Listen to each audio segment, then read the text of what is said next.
than I needed to. So what we're going to do is we're going to pick up where we left off in Project Zomboid. For those who missed yesterday's stream, we did have like a little short, like 2-3 days in game at the end of the stream after the long dark. Basically all you missed is we did finish working our way down the right side of the lake and clearing out all the houses. So now we need to clear down the left side of the lake. At which point I will do one lap around that bottom part of the lake where I don't expect to see anything, just a couple straggler zombies. But you never know when you're going to go around there and there'll be a trailer there or something for you. Or, you know, a brand new car. That does happen. That'll be like the one spot you skipped. It'll be that car event where it just has the wheel off. And then you just got yourself a brand new car. But that's all been going well. We did Oh,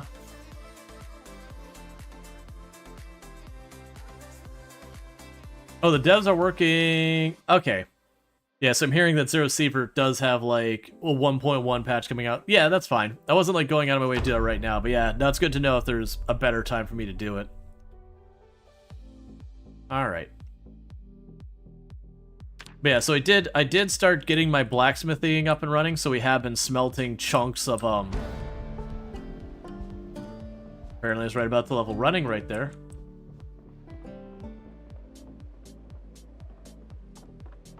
But yeah, so we did go through and we made a whole bunch of like metal chunks and all that we got laying on the ground. I don't have more charcoal. That's the only reservation I have with doing a lot of that. Just because I'm gonna have to sit there and just cut down lots of trees is what that's ultimately gonna be. I'm a little tempted to do it in the approach of we are gonna be eventually pushing the military checkpoint. And I'm a little tempted to approach it in the sense of just kind of going with the military checkpoint stuff. You know, if we could find a regular trailer, bringing the trailer with us, and as we go through, load up the trailer with logs, as I have to cut down the trees to clear the path.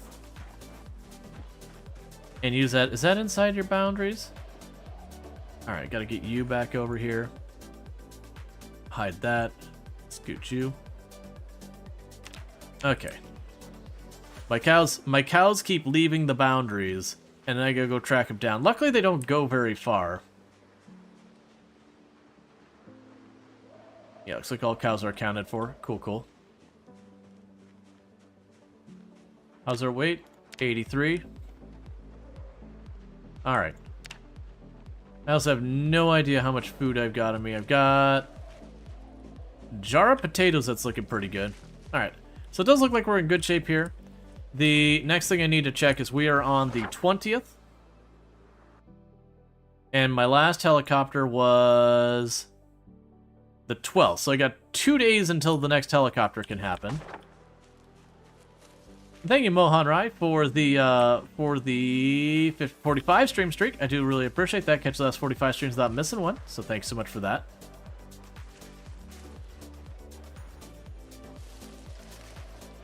I'll need to clean up a lot of this over time.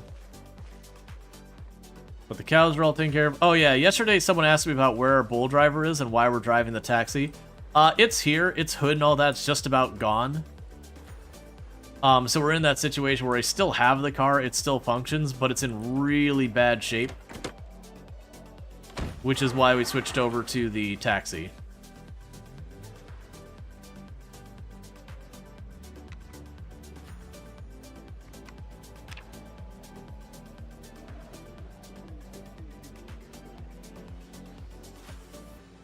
Yeah, so as I said, we did go down the entire right side of the lake, and I made the comment that I want to go up the left, like I want to go around the left side of the lake as opposed to continuing to circle the whole way around. Just so I'm not going like 75% of the way around the lake to get to the place when I can go the other 25 the other way.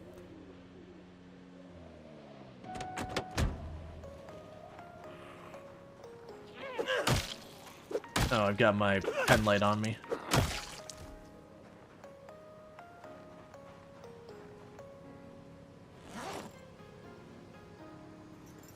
But yeah, so we've been doing the long dark, getting a little bit more variety on the channel. I still am playing mostly Project Zomboid at the moment. I do imagine that'll start to, when I say wind down, it's not like the game will go away.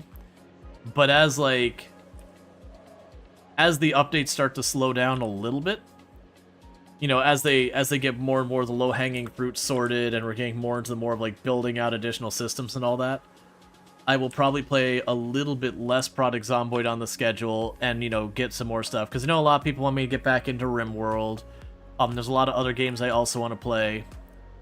And so, trying to not trap myself in just one game. Let's go ahead and get the gas in the taxi topped off. I didn't see we're at about half a tank.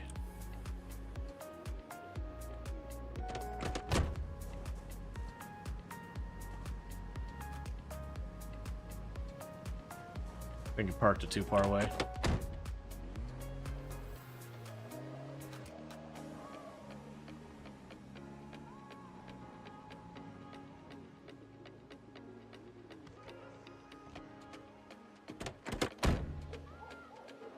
Oh, I forgot to turn the generator on. I'm like, why am I not getting the option? Right, generator's turned off. That is how it has pretty much always worked. Don't forget about the campground on the left side. Like, doesn't really have a road that goes to it. Yeah, that was, that's the campground there. There's a road that gets closest to it. We're gonna see if it's totally overgrown. I might literally skip it and then walk to it from where we are staying, because that might just be more efficient. But I'm gonna give a peek at it from driving around and figure it out from there. Now we are in kill every zombie we see mode. Literally what we're gonna do with this is as we go through and kill the zombies in the area, if I don't, like, I'm gonna have to, you know, turn back and go to wherever we can sleep again and again as we move along. One thing that I'll have, I had a few people asking about, like, oh, should I fortify my base? Like, does that make sense? Is it worth doing? And it's like, you know, it can be worth doing if it's fun to you. But you probably noticed, at no point in this run on 16 times population have I actually fortified anything. Like, I started building a wall, but it's definitely really far from done. And you notice I've not been making it any level of a priority. Generally, for me, the only big purpose of enclosing an area is just for when I'm doing stuff like I'm doing mechanics on cars, which as well as things that can be very exhausting for your character. They'll have way too much weight on them, which hurts their ability to move if something jumps them. So, you know, it can be a kind of a dangerous activity. Those kind of activities, it's good to have an enclosed area, just so the random roaming zombie can't sneak up on you and get you.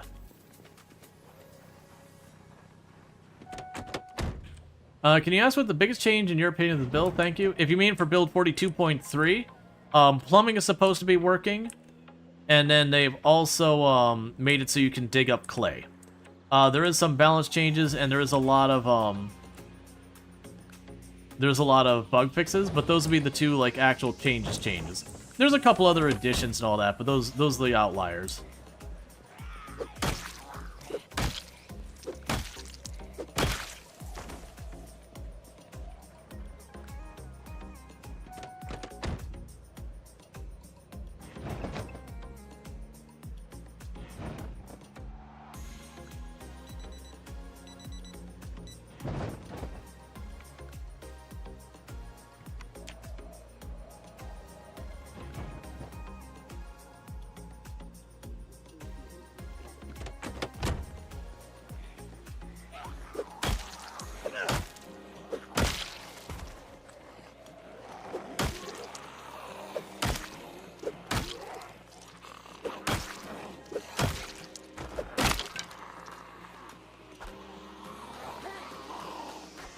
Oh, and there's a animation bug in build 42.3.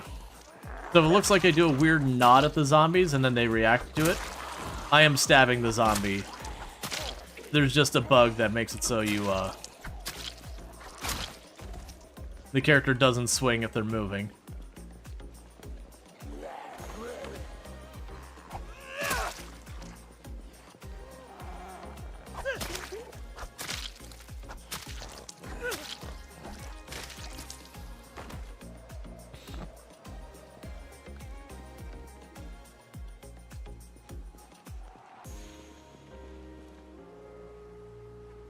Yeah, it's probably worth doing a repair on. Okay, I can turn off the radio.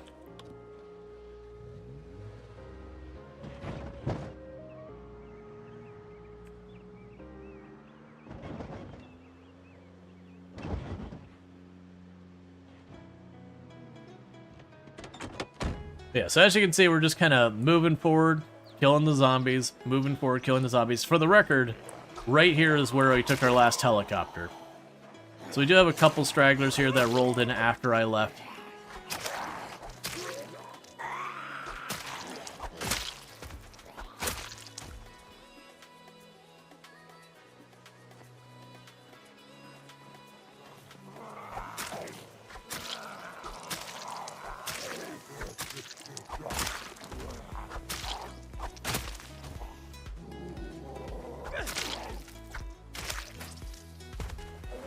Okay. And you'll notice I'm picking up almost everything metal now. That's to support the blacksmithy habit.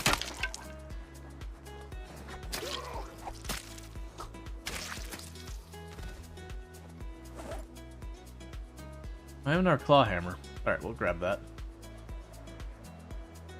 But do zombies still flinch if you try to hit them from behind? Or has that been fixed? That I don't believe has changed. That's been honestly a problem in Project Zomboid, like, since the very beginning. Like, as long as I've been playing, that hitting a zombie from behind can cause really weird behavior. That, generally speaking, I don't recommend hitting zombies from behind if you get the choice. A lot of times they'll kind of do this weird stagger, and they can turn in ways that dodge them out of your attack.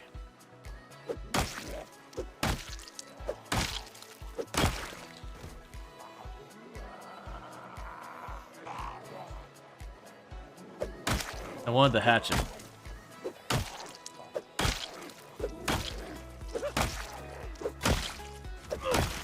That's pretty reckless of me. I wanted to hatch it, and I didn't want to lose track of which body it was.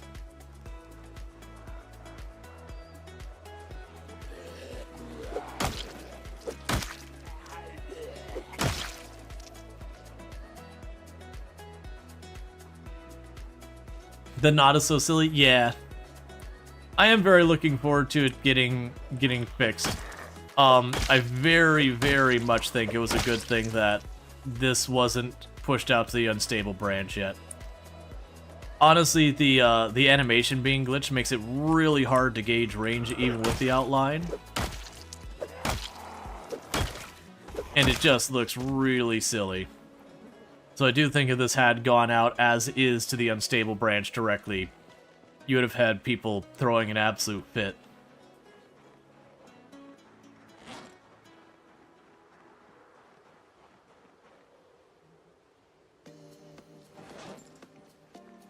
All right.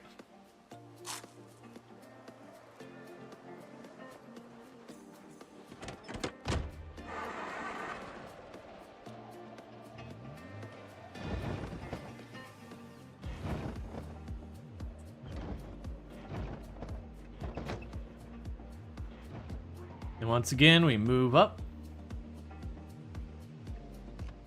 Kill the engine.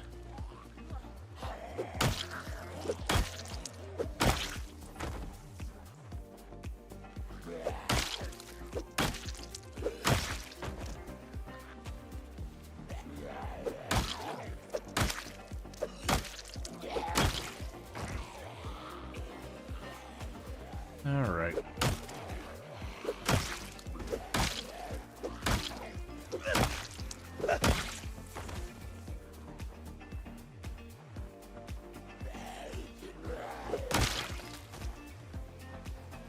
But as you can probably imagine, this is slowly clearing out the area of all zombies not. Have you done anything with farming and ranching in Build 42? I mean, we have been keeping cows. Like, I've been doing everything that you do with the cows. I haven't really been butchering them because the cows are worth way more for me for the butter. And as far as pigs and chickens and all that, we haven't seen any to bring into the fold.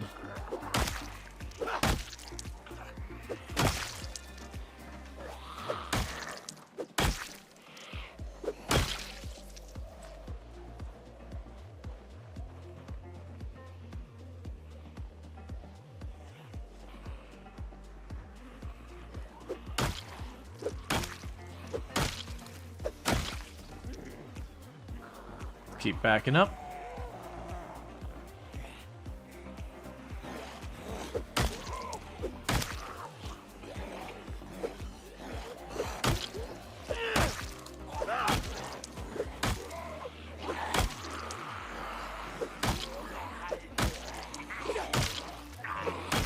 For our push for the military checkpoint and all that. Oh, I need to get the objectives back up on the screen and make sure they're up to date and all that. But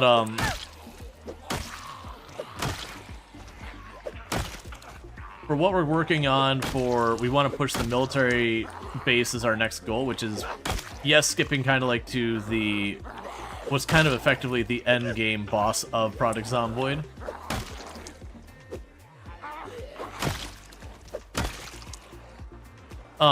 It would be really good if I can get my hands in a trailer. Or just a car with more capacity. So that way I can fill up the trunk with a whole lot of weapons. So I can go out, do a bunch of damage, before I then circle back and have to deal with a bunch of stuff.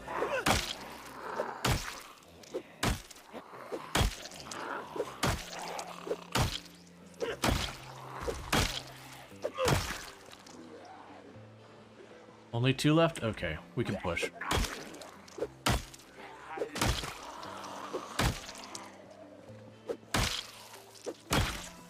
Because we are way past...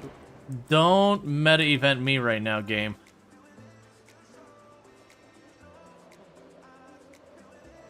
Because we are super-duper exerted.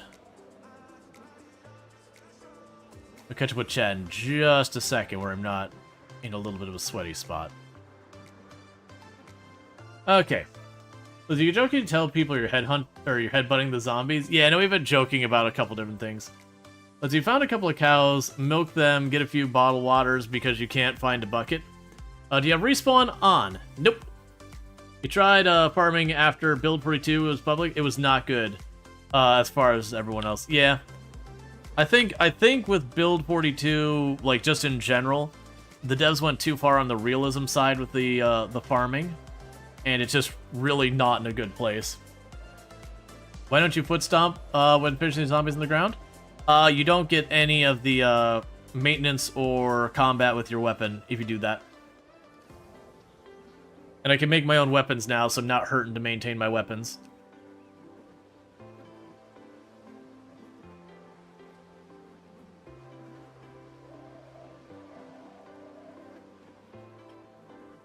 So I'd rather do that. Plus, I just don't want to deal with replacing my boots.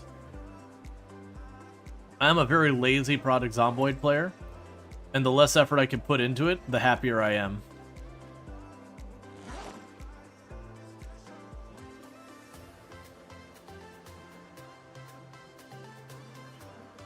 There we go.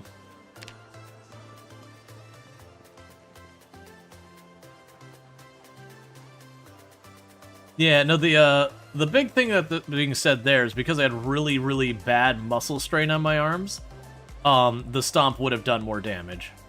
Like, that is a true thing.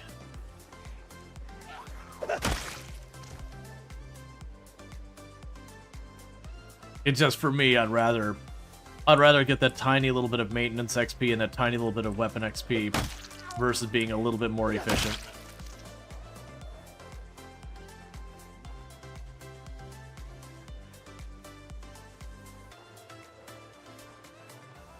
Oh yeah, no, a lot of people with Build 42 died because they broke their shoes and then stepped in glass. Like, that has been a lot of deaths in Build 42 because people are not used to stomping on nearly that many zombies.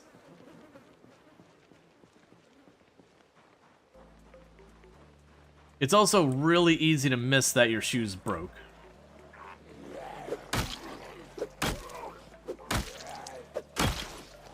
Yeah, no, I know that happened to Ultra.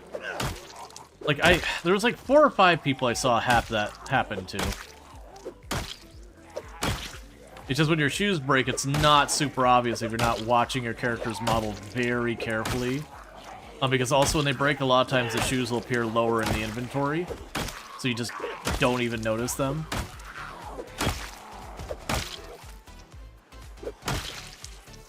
It plays a sound, but it's always those things that you're confused that, like, oh, did my weapon break? What? It's not super obvious because you don't expect it. It's usually one of those things that happens to you once, and then you kind of like wise up to it. But that's honestly a lot of Death's End product Zomboid. It's just kind of one of those things where you just are playing the game, something happens, you die from it, and then you learn to watch out for whatever the thing that was that got you killed. Yeah, right, in my headcanon, we just ran up to that zombie, headbutted it, and then ran past it. That's my headcanon of what just happened there.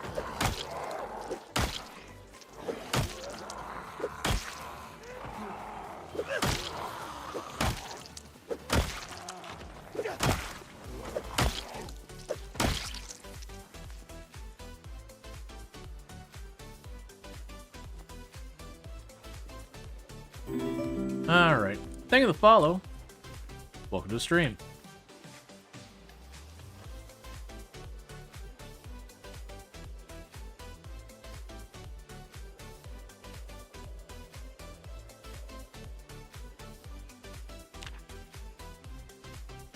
Made our muscle strain a little bit. We got a zombie chilling down here that I'll probably want to deal with. Okay, and our hammer. Honestly, the head condition is maxed out on that hammer. The handle's about to go, but yeah. Why do you have crab alerts? Why wouldn't I have crab alerts?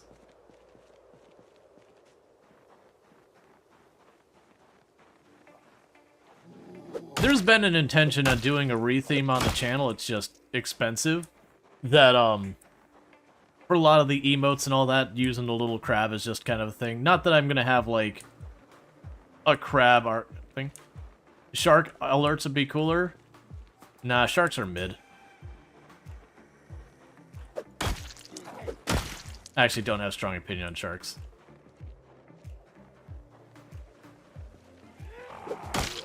I also know a lot more people who have sharks than crabs. Foxes are cooler than sharks? Yeah, but regardless, I kind of like the crab thing, because the part of the idea was to go for a whole, like, tropical theme.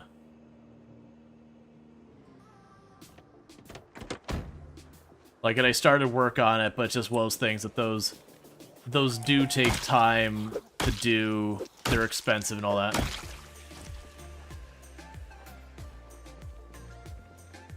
So it's kind of one of those things that started the process, and I was around, like, the time a bunch of numbers started, like, dipping and all that. So it's kind of like, alright, let me wait. And it's still something I'm planning on doing, it's just I've been doing it gradually. Because, like, part of it is I want to, like, update a bunch of the emotes and all that. Because I also feel like people get a bit more mileage out of the emotes with having, like, that kind of, like, crab theme or whatever.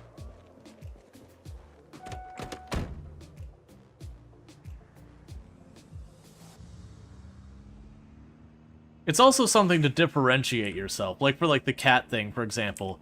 There are lots and lots and lots and lots and lots and lots and lots of channels who have cat emotes. They're good. Nothing complaining about it. But, you know, if I see an emote of a cat, I don't immediately go, oh, look, it's that channel. So doing something a little bit different helps you be a little bit more noticeable. Which can be good for your channel as well. And again, that's not saying anything negative about cat emotes. It's just a big part of content creation is doing what you can to make yourself stand out in a crowd.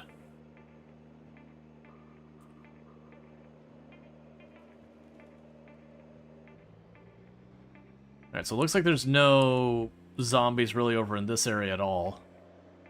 Which isn't super surprising. I don't take the helicopters over this far.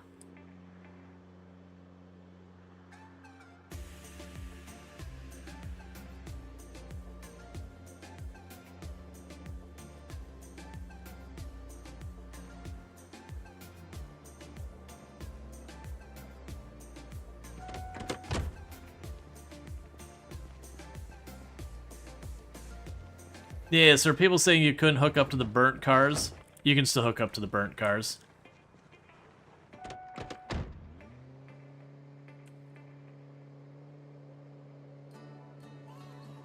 But as you can see, they do not like to move nearly as easy as the other ones.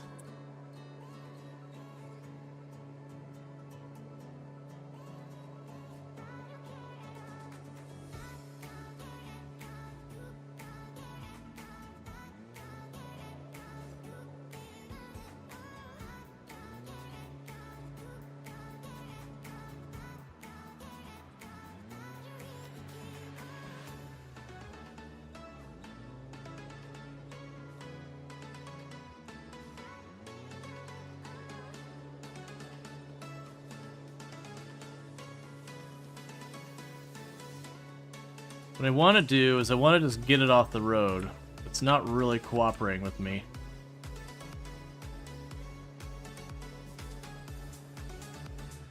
That's gonna have to do there. At least not in the center of the road. Yeah, actually, do I have the torch? I probably do.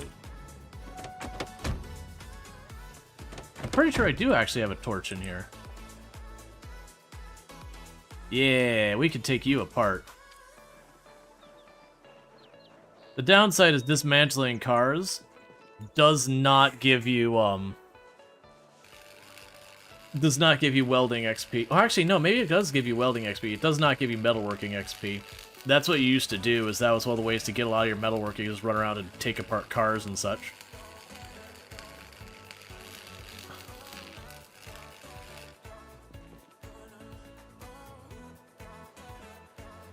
That said, that is a lot of goodies you just gave me.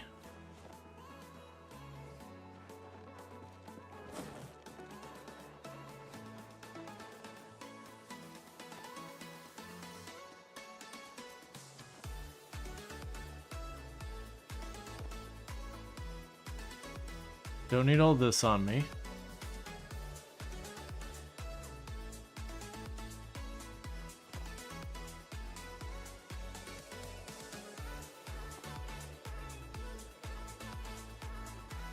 It's a whole 5 welding XP? You know what? I mean, I'm still fine with that.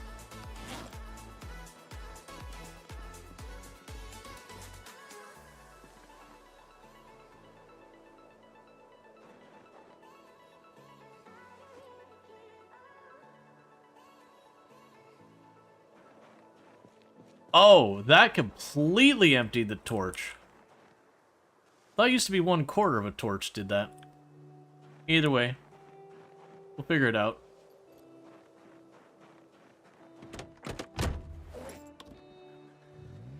Oh, I want to drop all the metal bits in the trunk. You could probably use a lot of that for blacksmithing and similar.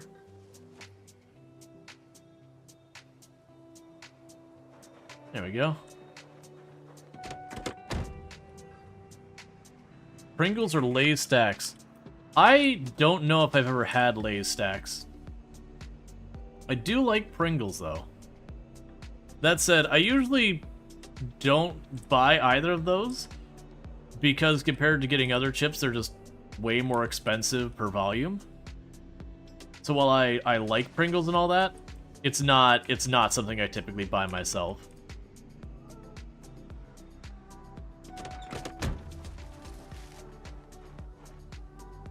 Pull far enough forward.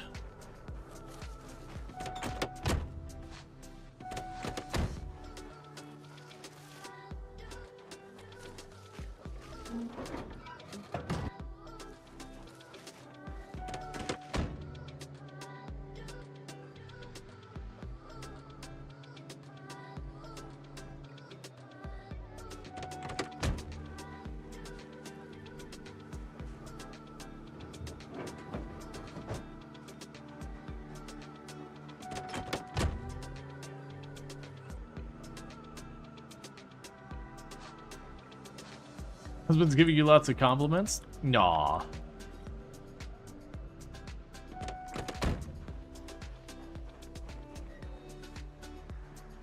And we can pull this one off the road as well.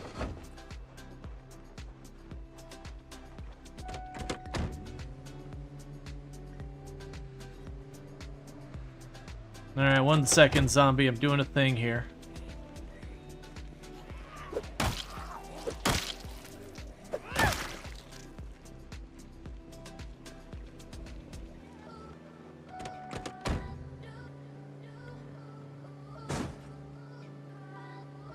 Don't care.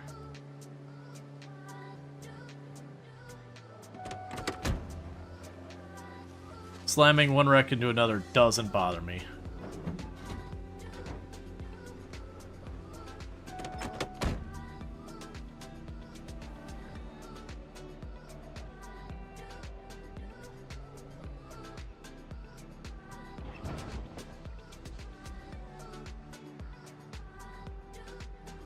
And kill the engine here.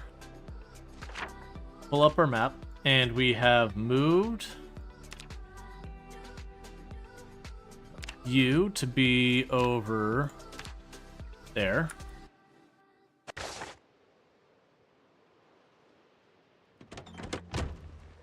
Alright. Let's go poke our nose into one of these houses because we are getting very thirsty. It's going to be really dark soon.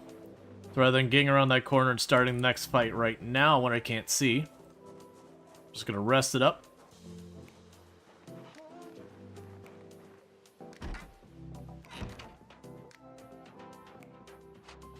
Okay, all the windows are intact. I'm going to close that curtain. I'm going to close that one.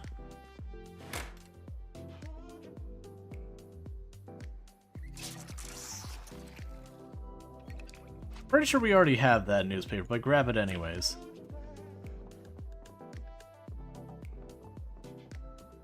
The only downside with this bed, you can see it from multiple angles, but that's okay. We're gonna go ahead and fast forward. It is just one of those things.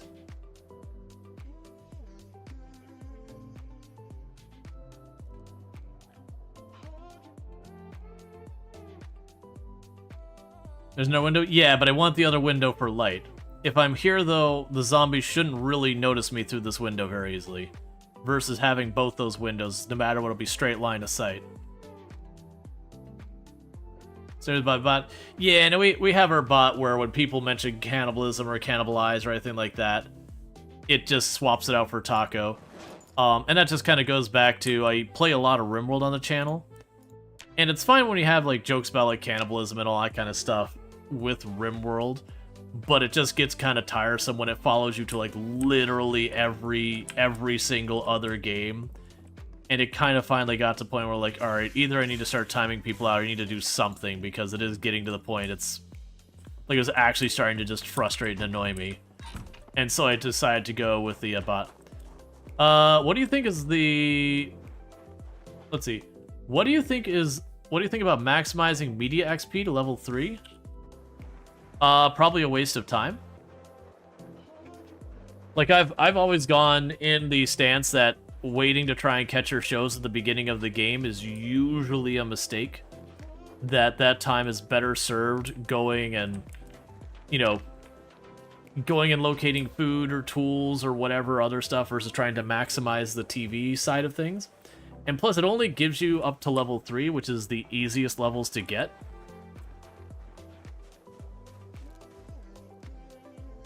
And there's certainly some benefits with it. I don't want to make it sound like there's no reason to do it.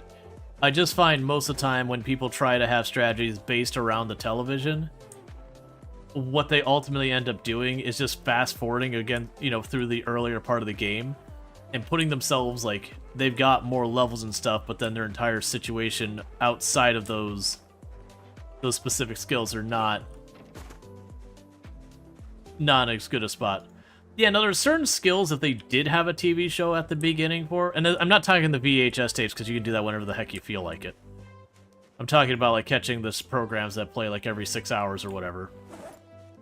That I generally consider it a mistake to try and go out of your way for those. It's certainly a thing if you're sitting there by a television and it's about to be that time, there's not really a reason to not turn on the TV and just continue looting in the area so you get the XP for it. But, like, I don't even bother with that. Because the skills you can get from it are, like, carpentry, foraging, I think fishing. Oh, there's a couple others you can get. That's all junk laying on the floor in there. Yeah, cooking, there's no reason to go out of your way for that. Cooking is helpful, but it doesn't do that much. Like, it's a skill you're going to get no matter what happens. So, there's no real reason to delay looting and all that to get that little bump in XP.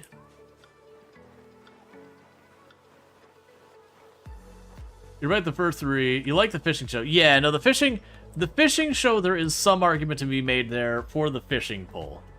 That is one I will concede that point. The fishing show does give you the knowledge of the fishing pole, and that can be a very useful thing to have. But, like, the carpentry show, I don't believe gives you any recipes that are worth mentioning. The cooking show doesn't give you any recipes that are worth mentioning. And those are the two main repeat shows. The foraging by itself doesn't give you any recipes, and it levels super fast anyways. But it might genuinely be worth taking the time to go, okay. Yeah, so this is the way we want to go for checking out this.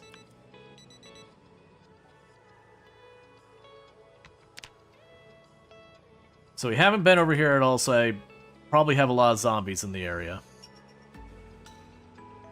But yeah, so it's those ones I generally would not recommend putting much consideration or concern into. Let's go ahead and go here.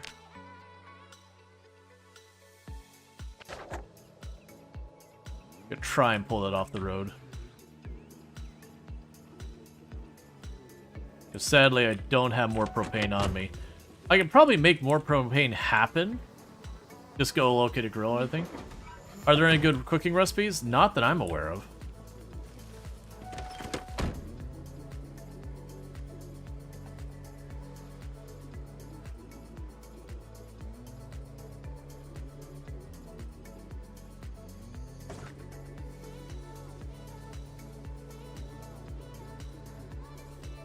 Alright, just pulling that off the road.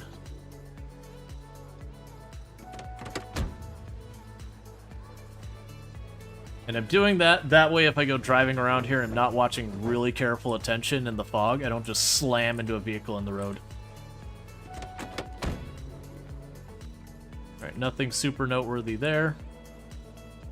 We'll want to go check our tires and all that, because I don't know how some of that stuff is going to impact our wear and tear. Oh no, it's the rock zombie. Sorry, buddy, I'll help you out, maybe.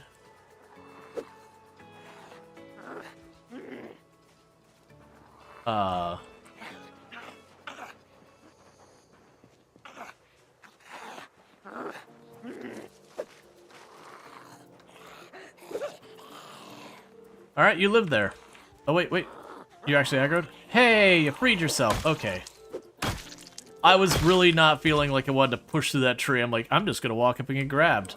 And we'll feel real dumb about it on the other side. Good old rock zombie. Doing your rock zombie things.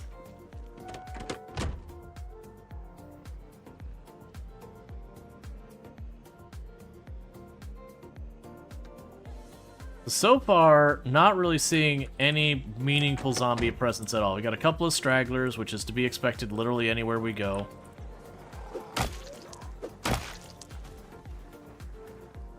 But as far as like any meaningful zombie presence. That said, we're still a bit of ways. Oh, wait, I see something out in the distance, and I'm scared of how I'd even approach it. Alright, 1 second. Let me add an icon here, because I'll miss that. So I'm not gonna drive the car out there. That's gonna be off-road. Let's see if we walk up this way, because this was probably a dirt road up. Yeah, there's a dirt road here. So we wouldn't have missed it or anything if we came earlier.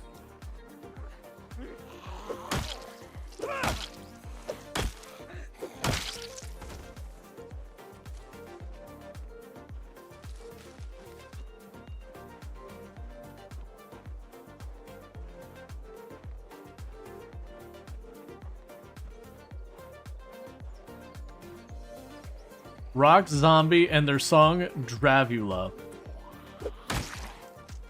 Dravite being a type of stone.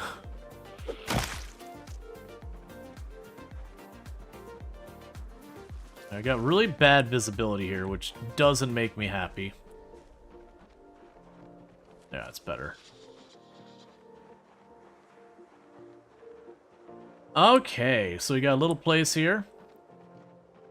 No zombie presence on these two sides. I'm gonna go ahead and peek over on this side. It's honestly close enough to where we've been taking the helicopters. I'm fully expecting the only zombies to be whatever spawned inside this place.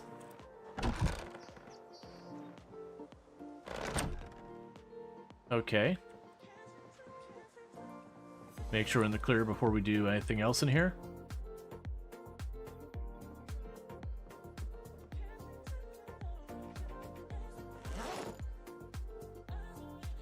Frame of fishing line.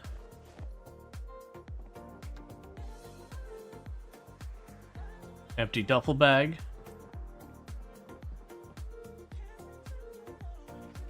That might be a new newspaper.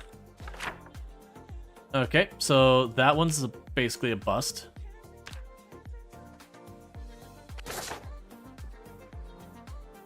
Yeah, so I think the 13th is a new newspaper. Nope. We've read that one. I always gotta remember it doesn't actually pause if I do that while it's opening the newspaper.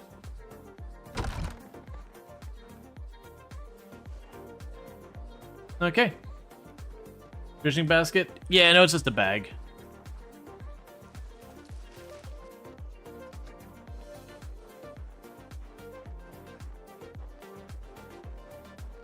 They're minerals, Mary? Yeah, I never got super into Breaking Bad. Like, I understand the appeal for the show.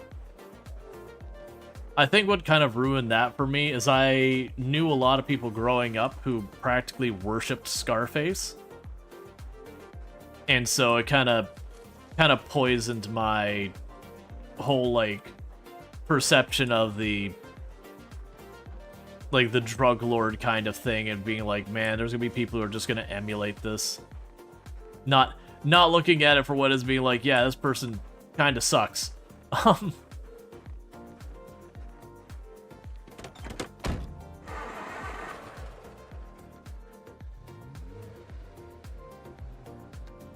The long dark base must smell great with all the raw, uncleaned, untreated hides and guts laying around curing. Yup. Yeah, that was the first time I can't remember if it's survival or when I was doing the story for the very, very first time. I've only done the story twice, counting the run I'm currently working on. And I do remember I spent just way more time because, you know, I was learning mechanics and all that. And I do remember, like, taking the time to, like, get a whole lot of rabbits. I was gonna craft some of my own gear and all that. And then realizing it's just wasting your time. Yeah, see, the main character, Walter White, is a huge jerk to the show. Yeah, but that's kind of his whole thing. Like, part of it is a commentary that Walter White, you know, was kind of always a terrible person. And just, like, used his, like, cancer as a means to just kind of justify him being worse and worse. Because, like, if I remember correctly, like, he had a buddy who was even gonna, like, be willing to pay for his treatment and everything, and that he turned down and all that. And instead went and started manufacturing drugs. And there's so much more that goes into it. But it's like, just, you know, that from the very beginning, Walter White was not a good person, but was kind of, forced to play the part. People romanticize Tony Montana's. Oh yeah, no, I knew people had like posters on his wall. Like all sorts of stuff. Like genuinely were trying to like live the Scarface life. And you're like, dude, you understand his whole life was he was a drug dealer who ruined a whole lot of people's lives and all that. And he kind of, to a certain degree, gets his upcomings at the end. And it's not like, whatever. Like, it's not a story of someone living a good life or a happy life or anything. But I don't know, people are weird.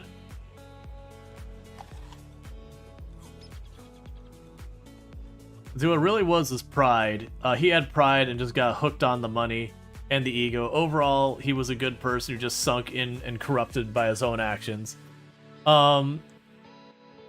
Not able to see what he's become. Yeah, no, pride is definitely a part of it.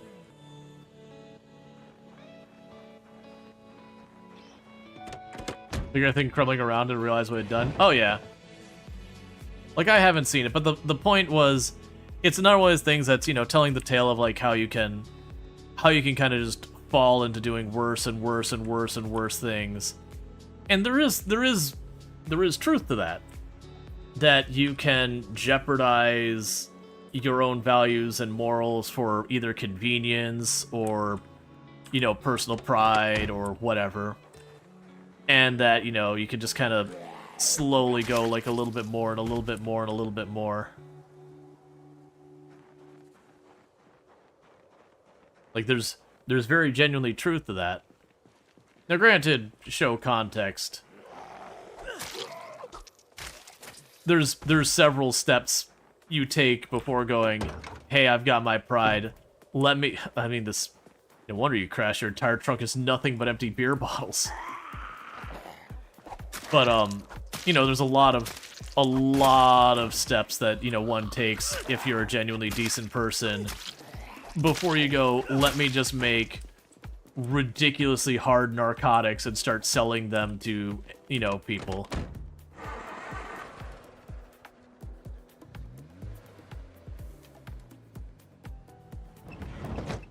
But that's more just cinema.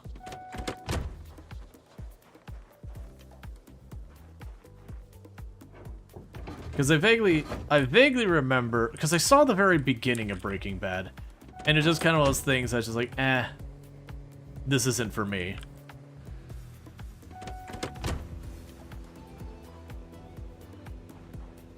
Like you kind of got the gist at the beginning that's like, okay, this dude's gonna spiral and become like a more and more awful person. Like, not that I could predict how it would have ended.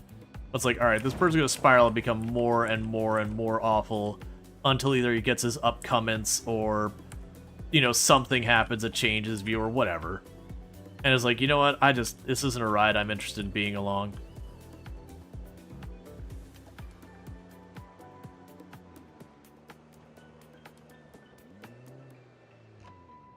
I'm willing to bet this campground was really busy before all the helicopters. Like, and I watched through all of Scarface and I had fun with it. And like I said, it was one of those things that kind of, I realized like how much people were just like super into him, like in a not this is interesting media, but like genuinely wanting to emulate him and all that. And you're like, oh, this isn't good. This is pretty bad, actually. I'm gonna start on the south side and work my way up. I was debating whether I wanted to tackle the main building first, or if I wanted to, like, circle from the bottom up, or left around. I feel like a lot of these are gonna be, like, 1-2 zombies situations, maybe with, like, a 4-5er in there. So I could probably knock these out real quick.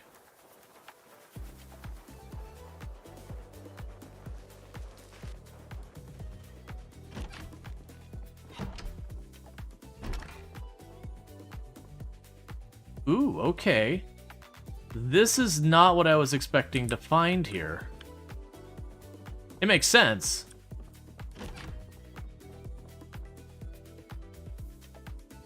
I wasn't expecting to to find the like the outdoorsy camping hunting loot, which again makes absolute sense. You're at a campground. Like this is the logical loot you would find here. I was like a oh, I hate that I can't see.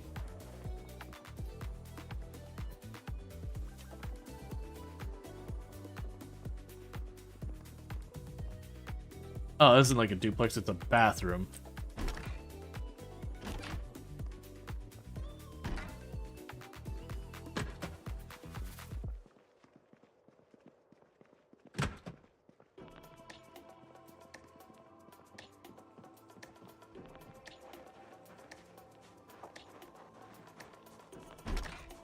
Yeah, I don't think it's proper military gear. So you have some places in the game will have like... When I say weekend warrior, I'm not talking, you know, where people, you know, badmouth the National Guard or whatever. The weekend warrior, or what I'll joke, you know, people who cosplay as the military. You know, wanna be military people.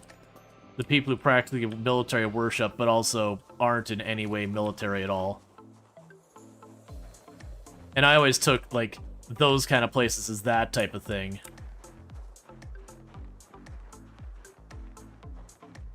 Tactilol? Yeah, that kind of thing. You know, the people who go out and they will get their, you know, tactical water bottle, where it's got, like, the webbing and all that all over it. And you're like, what are you doing, man? They'll get their tactical socks. Couch survivalism. Yeah, exactly.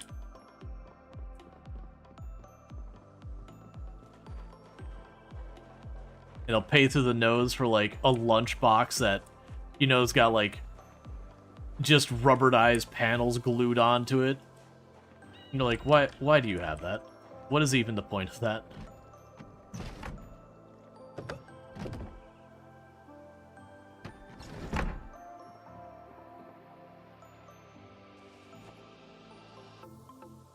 Okay.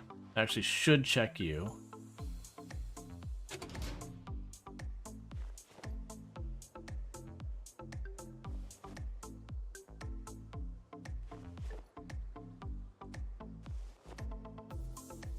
So you got LARPers, tactical, paramilitary, military, from low to high skill.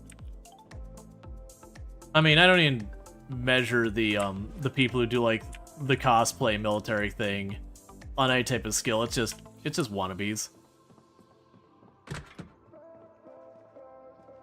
They're the people who get to like military worship kind of thing. They're like, all right, come on, man. Like, not again. Not bad-mouthing the military or, like, stuff they do or whatever. They're just, like, the people who, you know, they have, like, a bunch of the different armed services flags on their wall despite never serving or having family who served or literally anything. And you're like, come on, man, calm down.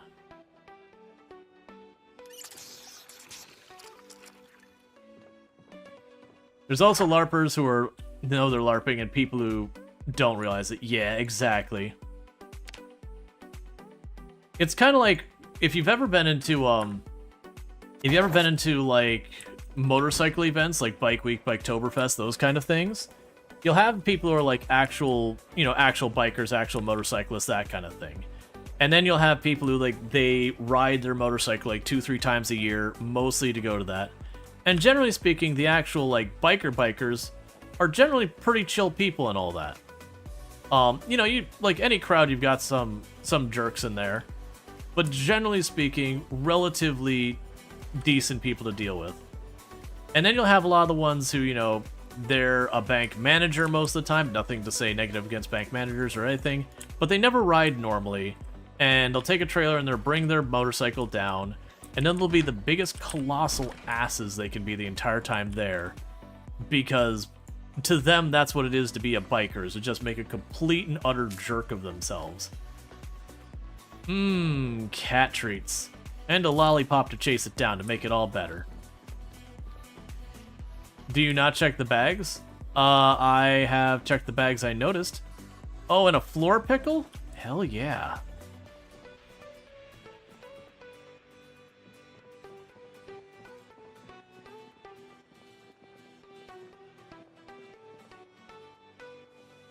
If you mean bags on people, I'll peek once in a while. Oh, garbage bags? Yeah, no, I've checked some of them. I haven't found much in the garbage bags. Most of the time, those I find stuff like dead rats and all that.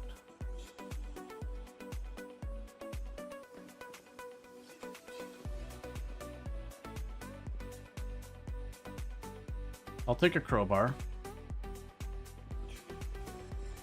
Been a long time. Oh, actually, we want to keep this. We want to use a crowbar as a tool for right now.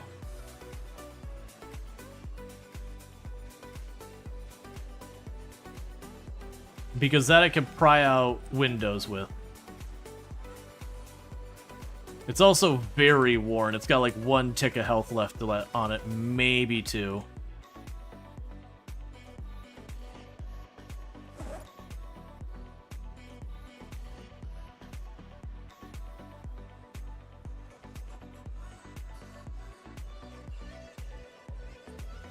Honestly, these worn weapons that got 1 tick left on them, I probably should just use them for melting down. And trunk is full. Cool.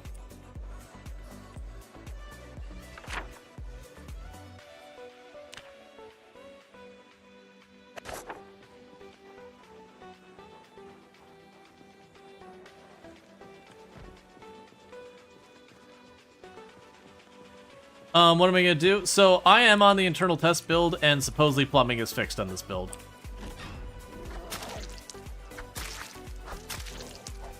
So hopefully that'll be out to everyone relatively soon. Right now they've got 1 or 2 pretty rough issues in it. The big one is there's an animation bug, where if you attack while moving, your character, like here, I'll show you. Your character doesn't swing the weapon, they kind of just nod at the enemy. So I figure they're going to get that fixed before it comes out, because that one's pretty bad. It really messes with your ability to gauge range and a whole bunch of stuff. I want to take everything. I did notice my other tongs broke.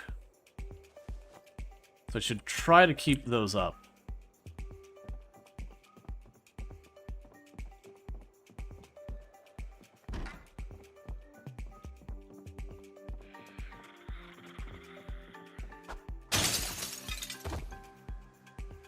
That's right. Stabbed him so hard that the window shattered from how impressed it was. Its mind was blown. Let's see. Bro, are there biting insects? No, there's nothing like that. You're talking about the insect repellent. Right now it serves no purpose in the game.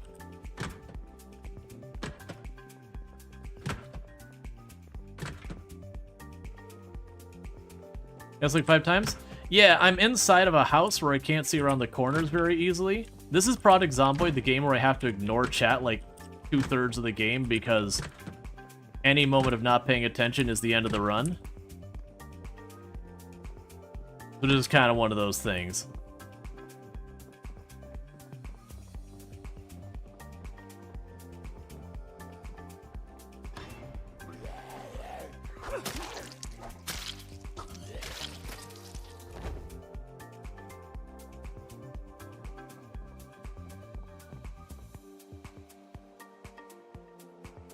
No bullets, so we can just leave it there.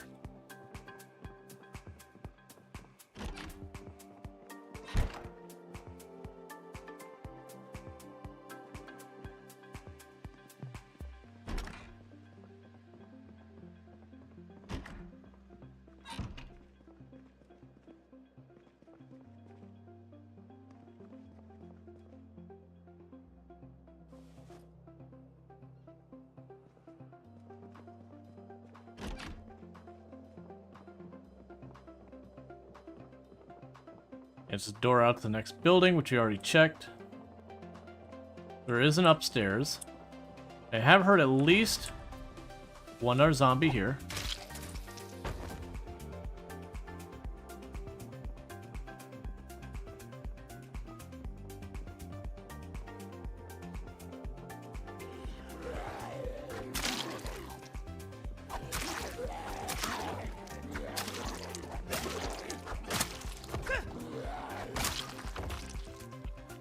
Just one rod, I'll leave that. I can make those very easily.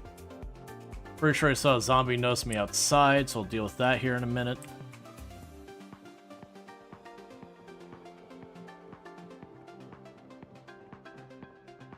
We didn't see any zombies up here on the way over, and there's nothing I see up there, so we don't need to worry about that.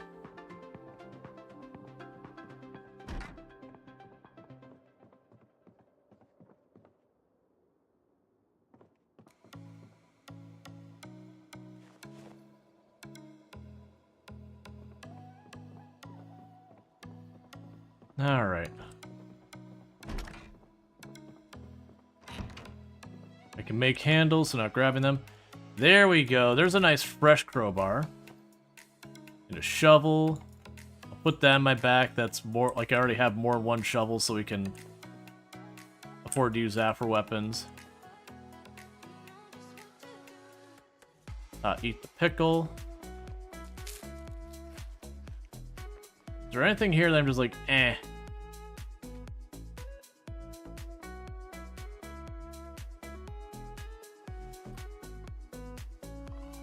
Large handles I can make, medium handles I can make. We put the vice grip in there? That's okay.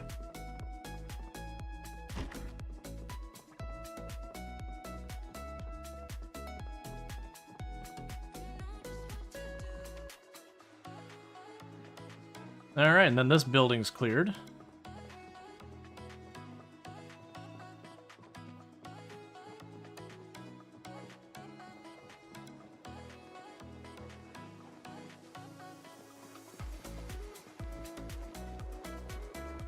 Yeah, so, let's see, 2 time on break. Snooze the 2 times for you. Yeah, so what I'll end up doing is right around the time I'd normally take a break. It'll be a very short break today that I'm going to run downstairs for. And the reason for that is just what I'm cooking is in a slow cooker. I'll still need to step away. It's just, it won't be like the usual, like 5 minutes. I can just pop down, do one thing real fast, and pop. I just got to add one more thing to the slow cooker here. And then we'll deal with that. Alright, so some stuff's going to have to go inside the car. So luckily, I did empty this out, so I can toss you in there. I still want to use the crowbar as a tool, not a weapon right now.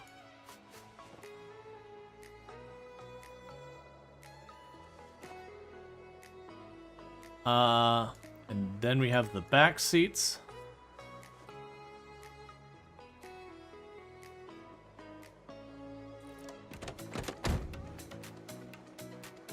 Slow cooker, best cooker? Oh yeah, absolutely. For me, the slow cooker meals are usually my favorite ones for doing when I'm having a stream day if I've got the time, because then I can just chuck it in there. It's very, very difficult to burn stuff in a slow cooker. You can just literally just leave it on and just let it do its thing.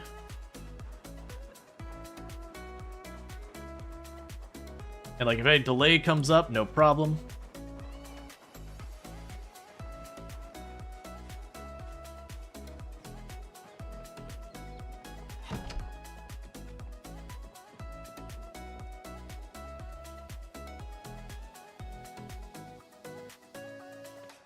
Grab that snack out in a minute.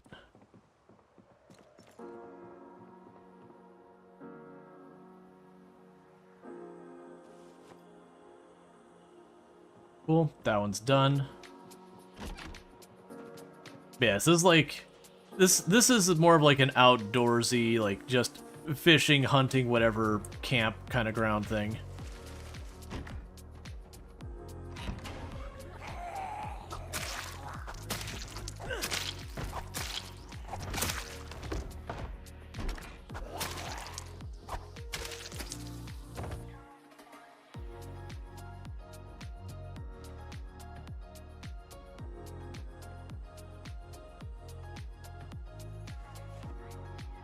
I already have a sleeping bag, so we're good there.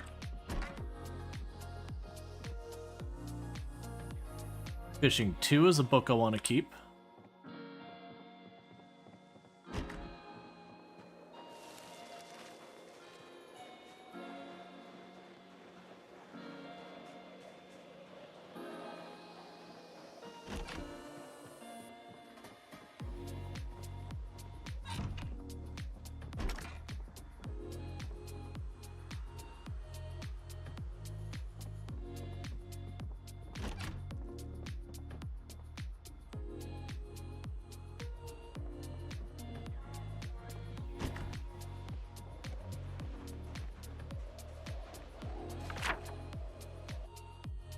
Google said YouTube app stopped supporting Android 7. Great job. Well, don't they have a new version coming out, or has come out? It wouldn't surprise me for Google to kind of force you on to whatever their latest version is. Especially since, lately Android's been having a lot of security issues. And I say this as someone who does use Android as their preferred. This isn't me, like, bad-mouthing Android. My understanding is they've had a couple of, pretty serious vulnerabilities found.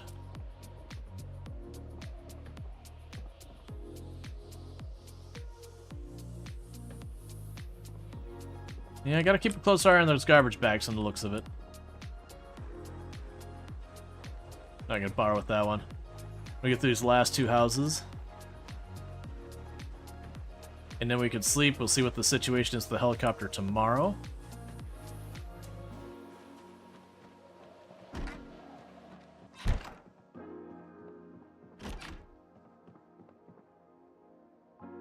Dried meat stick. Some gum. So, like, the fishing basket here, for example, if we look, part reason I don't bother with them is they're rotten.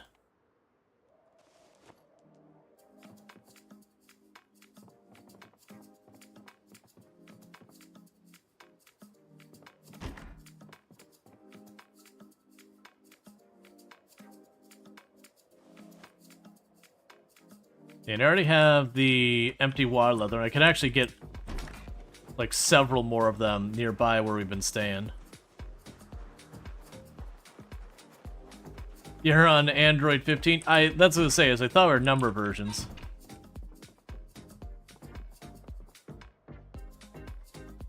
It's pretty rare you keep backwards compatibility that long.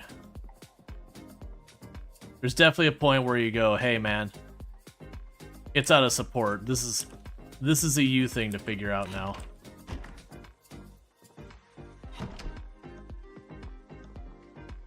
So let's close these curtains, maybe. Do I drive back right now? We could probably drive back right now. Well, all right. Well, what are we looking at? Oh, it's too dark to read. Can I get to the window and see? Yeah. Okay. So we finished up looting this whole place. The next target would be these ones down here in the woods, which I'm not sure the best approach to this place down here. I think it is going to be like schlepping across the woods and just seeing what's in there. That could also be just the map is wrong and that we got an opening here. We got the tiny little place there, then we got these two down here. And then we're done. I'm expecting that place to probably have a lot of zombies on there. Let's see, but if it works and they block access, that's a they problem. So here's... Yeah, no, that's, the smart TVs have been a real rough go of it. Those I agree have been a problem. Maybe going across the coast? Yeah, I think the answer is to go down here, cut over, and then go up and around. Like, I know I could go down or along the river here, and there's definitely justification there, but that's a bit of a hike. Versus I know I have to drive this way, and if I go here, this looks like it's open, I can just pop over. But yeah, I know it's, it is a thing that when they say something's not supported, that doesn't necessarily mean you won't be allowed to use it anymore. Sometimes it does. But when they say something's not supported, it just means, like, you're kind of on your own if something goes wrong.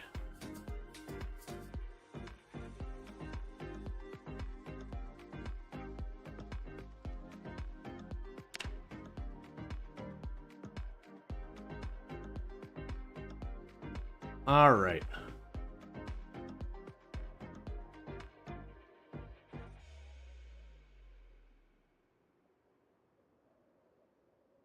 There's times where people future-proof some things. So even without support still works. But most cases things break. Yeah.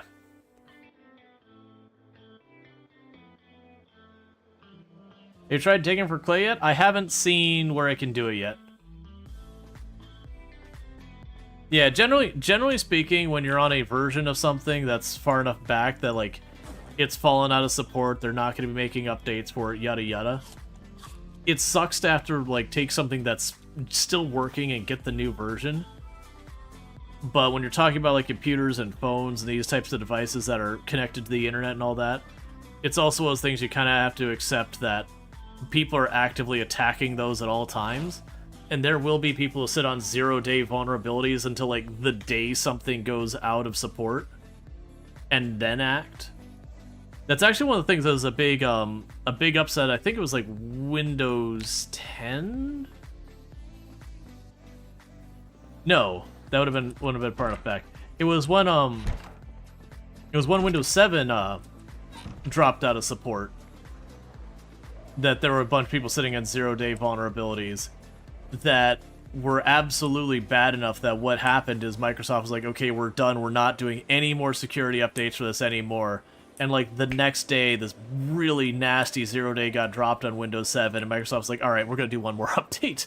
They're like, okay, hang on, wait a second. This is actually really bad. We're gonna do one more. But that's all you're getting. And I'm saying it's Windows 7. I can't remember if it was specifically Windows 7, but that did happen with one of their past ones that they had. And thank you for the follow. Welcome to the stream. But it was one of those things that like a really, really nasty 0-day got dropped right as it came out of support. It's gonna be bad when Windows 10 ends in October. Yep. I know people who they will scream to me at my face that Windows 11 did all these awful things, that Microsoft should be ashamed. And I would say upwards of 90% of the things I hear, I'm like, you do realize whatever they're complaining about actually is a thing that got introduced in Windows 8 or Windows 10. They'd be like, no, it's Windows 11. Like, Windows 10 is fine. It's like, no. That was a Windows 10 feature. Like, you just didn't really pay attention to it till everyone was shouting about Windows 11. There's definitely... Oh, this is so weird with the shovel. There's definitely a lot of that does happen, that things get the stink about them, and they'll catch the complaints of stuff that's been far before they arrived.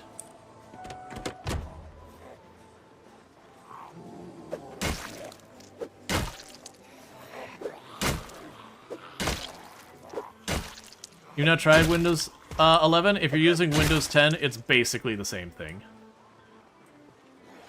There are differences before everyone's like, no, you're wrong.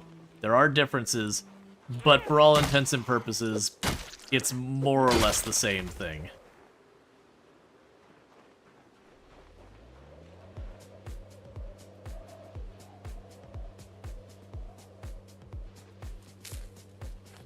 There's a whole market for it, which is why some institutions will pay those people to have those people able to patch them out.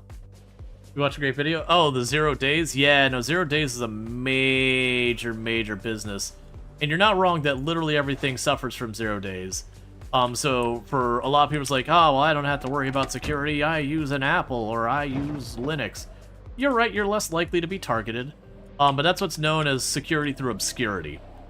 Which is generally not really a good strategy.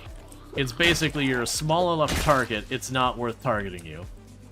But that only works until you reach the point where you're big enough to be worth targeting, and suddenly all of that goes away. Let's see, yeah, you found out that what settings change your BIOS to use? Yeah, you've got to find out. Oh, it's the, was it the TPME? It's just a security setting that doesn't let people tamper with your... I mean, it makes it harder to tamper with your BIOS. You also hate the UI changes on 11. Which UI changes are you talking about?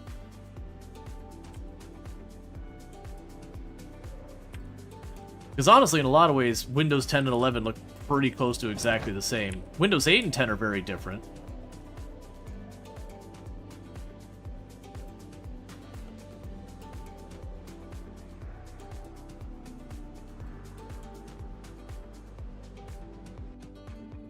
When you hit the Windows key? Oh, where it's in the middle? Yeah, I mean... I'm used to literally every single time a Windows operating system changes any UI, listening to people scream, so... I've kind of gotten to the point of just toning it out.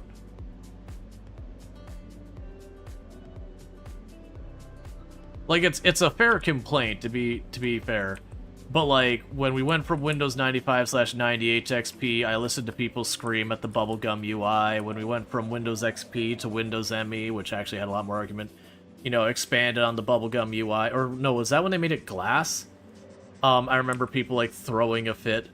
I remember when Windows 7 came out, people heralded it, was like, is the new was it 7 or 8? It was 7 that people were like, oh yeah, this is a new day, everything's wonderful, everything's butterfly and flowers. And then, you know, Windows 8 came out, and everyone threw an absolute conniption, which, that one had a bit more justification with the touch first thing. That one was definitely a whole thing. And then Windows 10 came out, and I still, like, people were very happy with that compared to Windows 8, but people went from Windows 7 to 10, generally threw a fit about it. Windows 11 feels like too much of a backtrack? Backtrack to what? It's a style of UI that, that they've not done before. We're gonna need to do a little juggling here. In the UI, but like backtrack to what? That's my question. What did they backtrack to? Like they embrace the Apple Kool-Aid, but it's not like the UIs they've done. Basically, Windows 8 went for like the tablet touchscreen thing, and then Windows 11 they kind of embraced Apple's UI. OS X.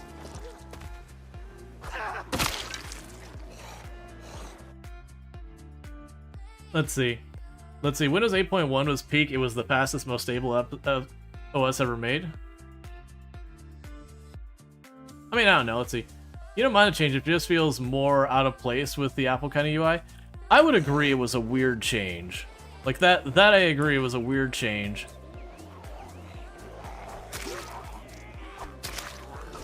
But I mean, I still know people who will go and download all sorts of totally sketch tools that basically give them the old Windows 95, 98 style start menu and everything. And I understand they like that style. But at the same time, it's like, first of all, when you grab those third-party programs, be really careful with those. They are one of the most commonly targeted places for malware. Because they know by default, if you're willing to go to this thing to revert your UI to the old version, you're someone who's not going to want to, like, do change and all that. You're likely going to be, and this is assumptions I'm making here, you're more likely to be a tech laggard than you are if you do just accept the new changes. Which means you're more likely to be someone who isn't keeping their antivirus up to date. You're likely the person to go on there and go and find registry keys to disable auto-update and these kind of things. Now, it doesn't mean you are actually those things, but just on the raw statistics side of things, you have a higher probability of being one of those people. Which means you're more likely to have lots of, like, zero-day issues and all that. Yeah, Cortana stuff could go burn fire. Yeah, no, the Cortana stuff getting wedged into it, I don't like that. AI stuff getting into that, I don't like that. Yeah, people hated the full screen menu. Yeah, no, that's those ones I'm like, okay, I can, like, that is a UI that I'm like, yeah, no, I understand the outrage with it. There was things I liked about it, and there's a lot of things I didn't like about it. Yeah, you've been using OpenShell for years, so use at your own discretion. You're just a random person. Yeah. Windows 8.1 restored the regular start menu. Yes, it did give you the option of using either start menu. Well, and even the regular start menu, we say the regular start menu, it didn't go back to like the Windows XP style start menu. They did kind of a hybrid, where it was kind of like taking that giant UI and instead making a smaller UI where you had like the tiles here and then like your little bit of a start menu there, but it wasn't like the old school start menu entirely. Maybe the only person who liked the full screen start menu. I didn't have nearly the problem a lot of people did. Like, a lot of people were, like, really pissed off about it. I'm like, okay, like, it's fine. There's definitely... I liked the live tiles in the sense that I could go to my actual like calendar thing, and without even drilling in, it would show me like the top 3 or 4 things on my calendar. And it's just the thing. Let's see, you just don't like the new UI. You're cool with most things. You just don't like that UI change.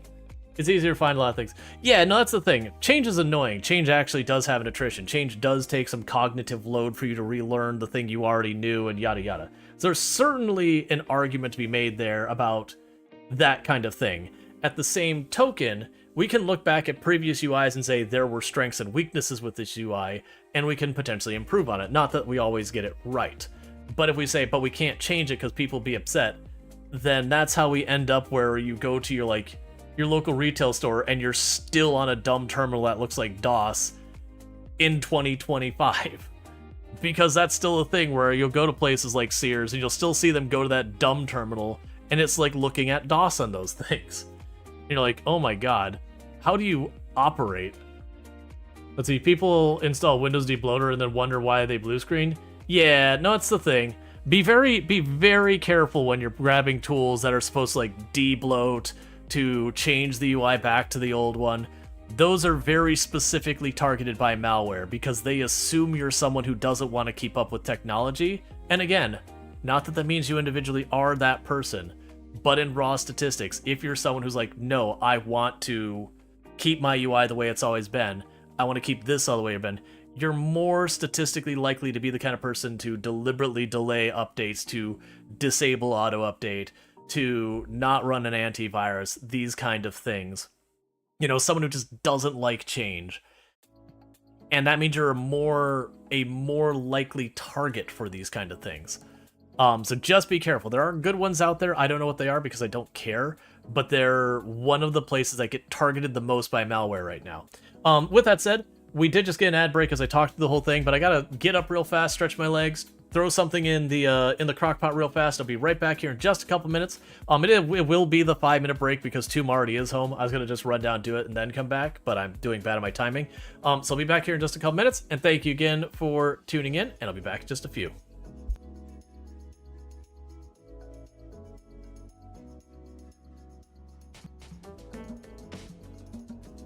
You do your best, Semi. You got this, buddy. They're totally dead.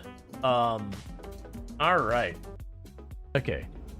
There's fuel in there, but because we pulled the reactor, it doesn't look like it's that bad. Nice. So yeah, literally all I had to do was just grab the reactor and be like, alright, get it out of here. Oh!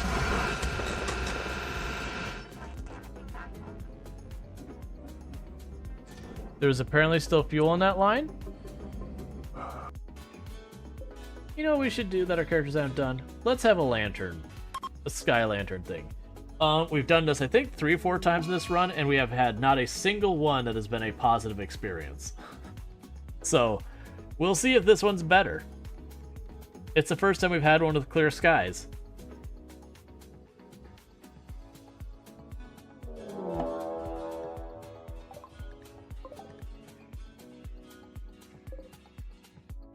Ooh, fog! That's exactly what I wanted with my tropical storm helicopter. Fog! Excellent! This feels great! This is exactly what I want as we're going into nighttime and it's going to get super dark and I won't be able to see. This helicopter sucks! I'm glad we're not in a very high pop area, because this is the kind of thing that would get you killed 100%. Thanks, everyone.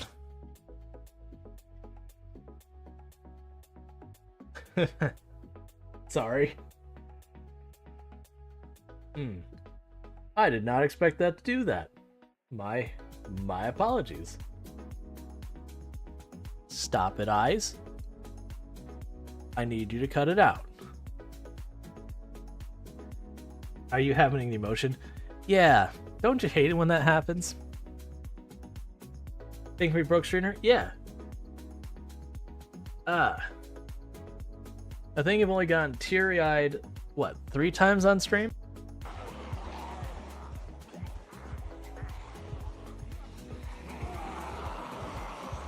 I hate all of this. This was a mistake. No, no, no, no, no, no, no, no, no, no, no, no, no, no, no. Okay. I'm still way not out of danger. Okay, that was really, really bad. Because I got cut off and I saw the bushes, and that was really bad.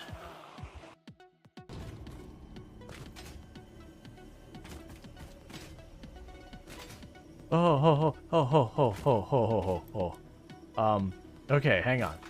Hang on. Little too ambitious with that jump.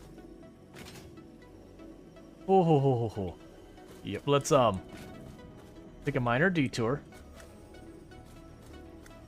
Sure. There we go.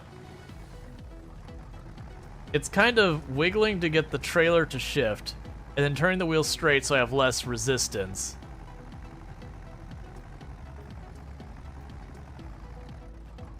Once I get over this hill, it's going to be so much easier, but we got to get over the hill first.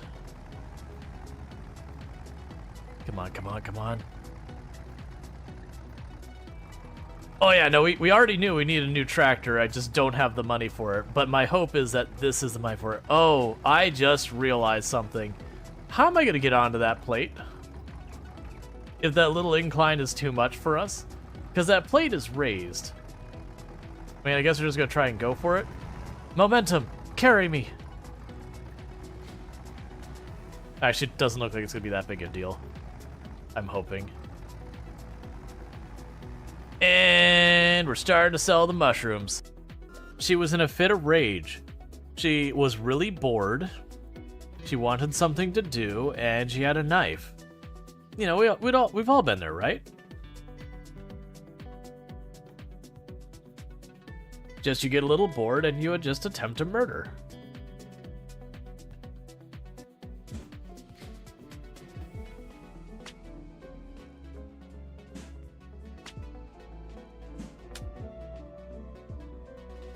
All right. Of course. Of course. What is that time span? But what would end up happening is, you know, you'd be a person who didn't really have a lot of prospects or opportunity where you were, and you could go someplace where there were prospects and opportunity. What would happen is, for transportation and housing and lodging and everything else, you'd have to go to the company town, because the town, like the entire town, you'd have to... Why did I die? A ticket has been submitted for medical assistance. I don't know what happened. I got thrown forward and hit the, I was crushed.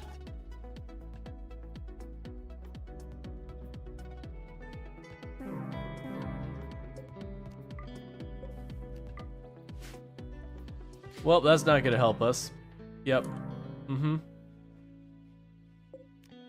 It's probably fine. That'll almost certainly not have any repercussions for us, having the entire group of guests who are going to stay,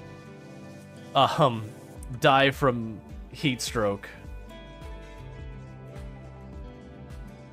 My colonists are doing fine, so I don't know what their problem is. Maybe they should just have made themselves out of tougher stuff.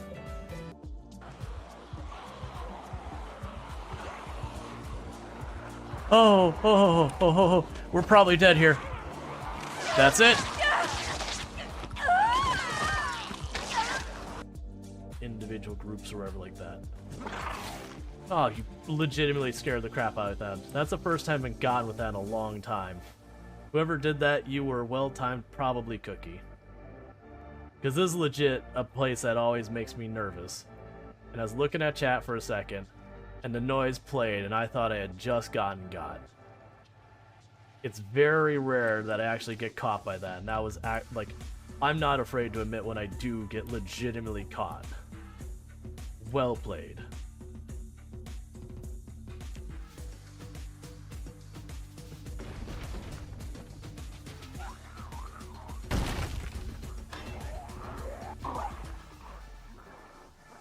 What just happened that didn't wake us? What on earth was that? That was terrifying.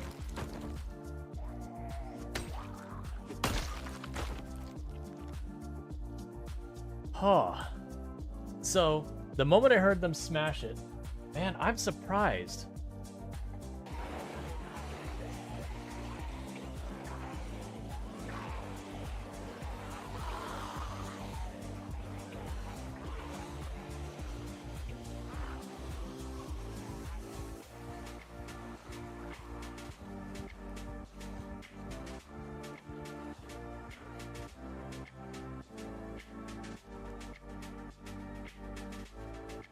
I'm okay if you're anxious, so long as we don't get anxious. Right now, I don't want to see anxious on our character.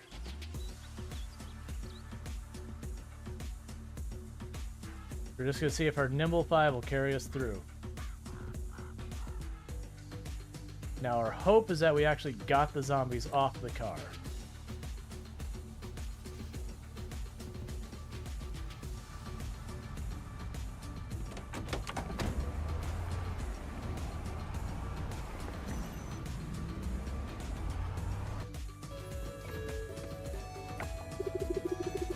Mr. Theo is good at singing. I want to be like him when I grow up. What do you want to be when you grow up? I am back. Yeah, no, was that Windows 10 or Windows 11 that they're trying to make it the last version ever? Because remember, that was the whole thing. Let's see, you're a Windows 10 user, but you're willing to change because you understand that it's just a momentary annoyance. Yeah, that's just kind of a thing that happens. Yeah, I can't remember if it was 10. I know. I think the reason they did is because they wanted to require the TPM on your BIOS as a security measure. But yeah, I know it is a thing that business keep moving forward. Sometimes those businesses moving forward is like a big old nothing burger that you're just forced to go forward for the sake of going forward. And then there's definitely times where it's moving forward where it's like, hey, we're actually making our product better. And eventually you want to stop supporting, like, the old thing. Because it's just now you're not making money from it. It's literally just another thing you gotta deal with.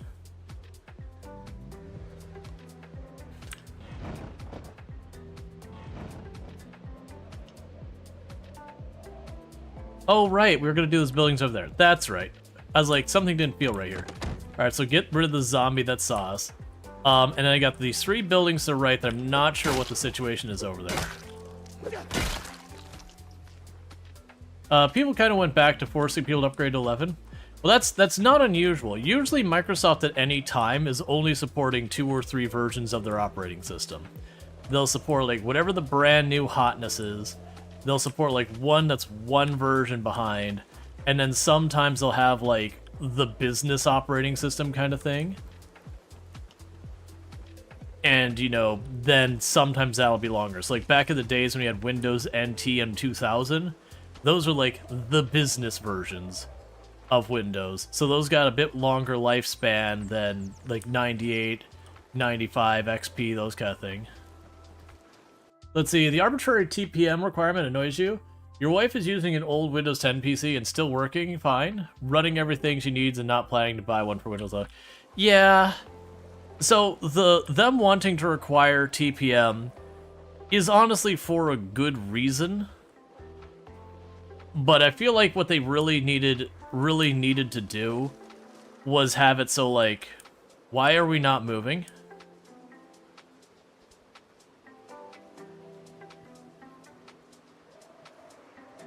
Game might be crashing. Oh yeah, Product Zomboid is crashing. Okay.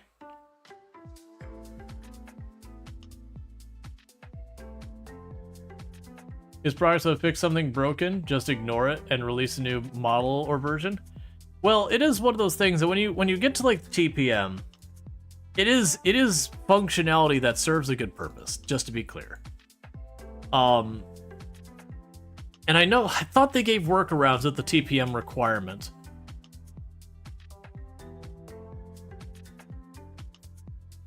So, yeah, no, it was a game crash. Yep. Like, we just went and just the game locked up. We didn't even see any zombies. So it's whatever was loading in over there, the game did not like for some reason. But, I thought they backtracked the TPM requirement or gave a workaround for people upgrading. But regardless, I think what you should probably, they should have probably done, is it should have probably been like Windows 10 that they would go through and say, hey, going forward, we're going to start requiring TPM 2.0. And that way, all the computers that, if you wanted to be like Microsoft certified or whatever with Windows 10, you had to have TPM 2.0.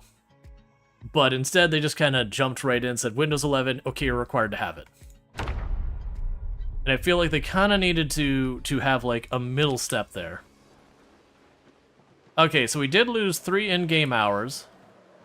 For those who don't know, your character, they save at a different frequency than the world. So when you do have a crash like that, you'll usually lose a little bit of time in your world. But your character's usually almost exactly up to date. Yeah, if you're posting a link, I have links disabled. It's just to battle bots and all that. The bots get way out of hand otherwise.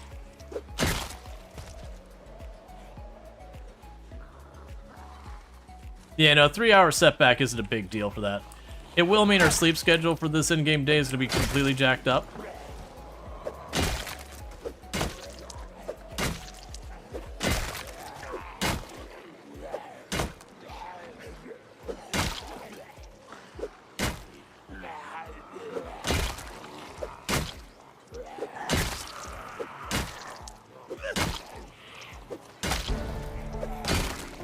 That'll be long blunt 4.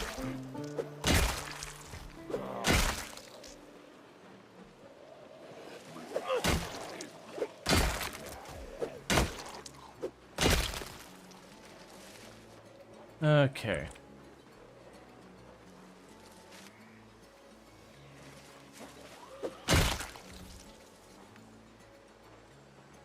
Man, there's definitely, they definitely could have approached it better.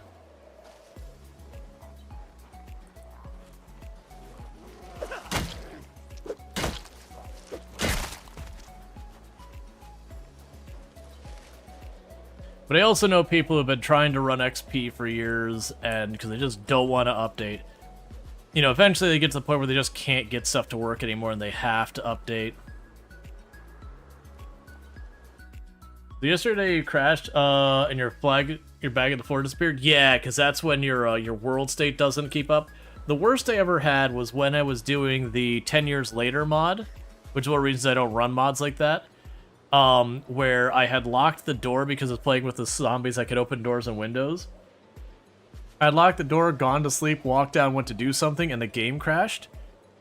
And it crashed back when I had been asleep in the place with the door locked, but I was on the outside, and I didn't have the key to unlock my own base, and I had boarded up my windows and everything.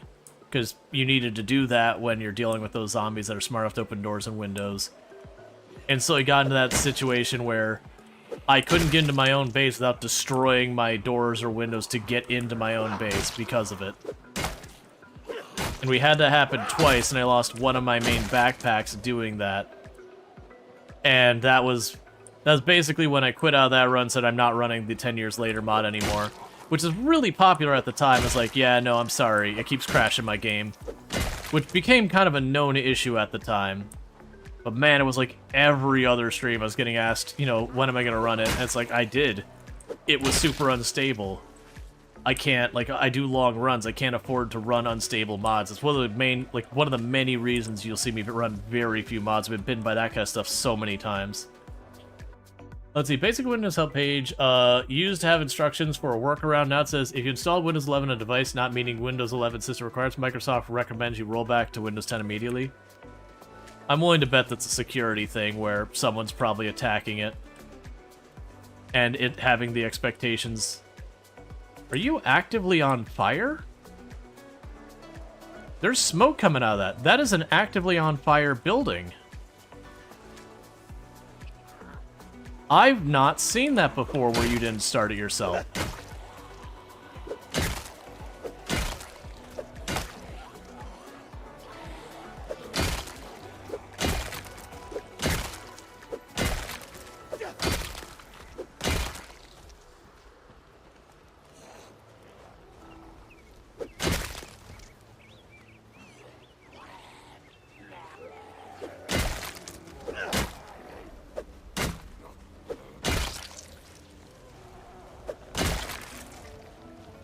back up.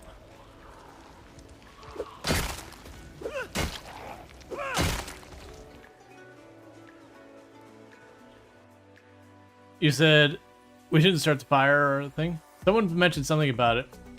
There's a campfire placed inside the buildings by devs, so it lights a church on fire when the cell loads. That's kind of cool. The downside is it's burned up the whole area, which is real dangerous. And for those who don't know, fire is actually very loud in the game, so it does attract zombies to the fire. It's not reliable enough. You can't just like start a fire and walk away. Yeah, no, I walked up and it was like, wait a second, the roof has fire coming out of it. This is an active burning building right now. We already know for a fact that this in-game day didn't roll to have the helicopter, because we had a crash out. So eat the berry. And this will probably be a day we take caffeine pills. Because as I mentioned, unfortunately, we did have that crash that set us back 3 hours, so our sleep schedule's off by 3 hours. So I'll probably use the caffeine pills to a certain extent, reset it. It's just, apparently the devs have set up this building to catch fire when you approach it. Whether it was deliberate or not, I don't know.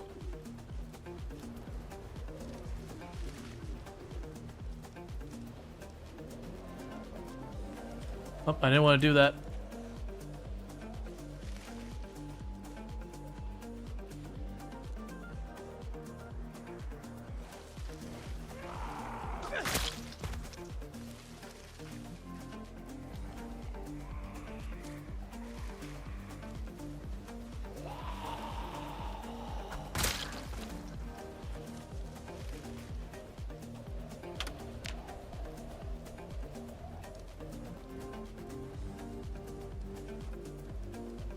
But yeah, as you can see, this fire keeps spreading.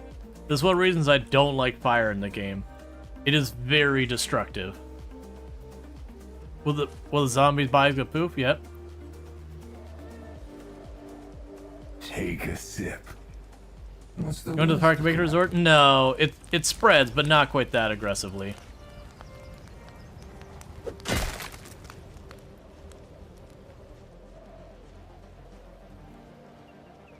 I'm kind of waiting for it to burn itself out there so I can start moving towards the church or whatever that is.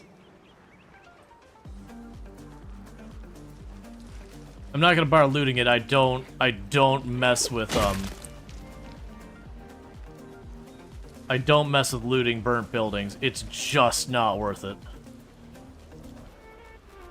Zombies can actually step through the gaps in the walls, but you can't really tell very easily where they are. It just adds a lot of risk for not a whole lot of benefit, considering it burns most of the loot too. Manfire, I wish you'd go away.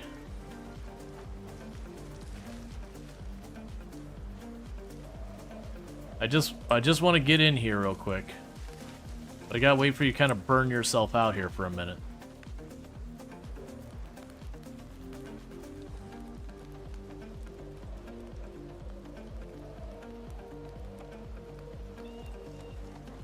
Because the big issue is if you touch the fire, unlike the zombies which take a while to burn and die, you go up like you were just made out of sawdust and all sorts of good stuff. Well, that's interesting. They got tents. Got some tents that survived down here. That's pretty cool. I already have a tent. Got a little cooking place. We got a lean here with an empty duffel bag. Got other tents here.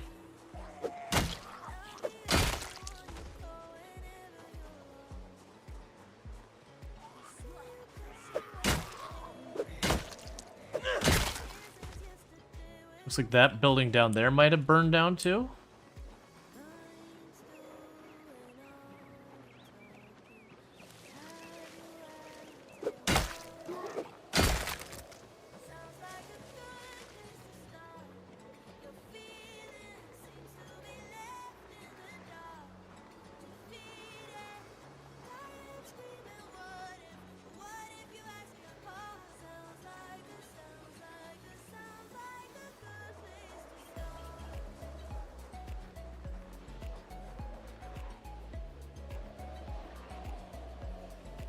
Yeah, that place is burned out enough that there's trees growing inside the building, so it's clearly designed to look burned out right from the get-go.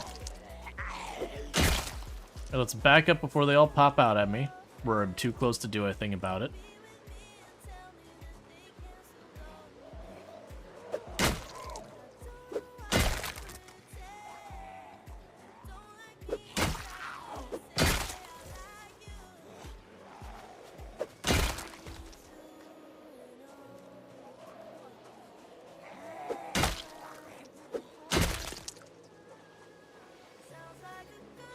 Wonder how bad this place would have been if we came here earlier. Like, would it already be all grown in? Or is it only grown in because of the erosion?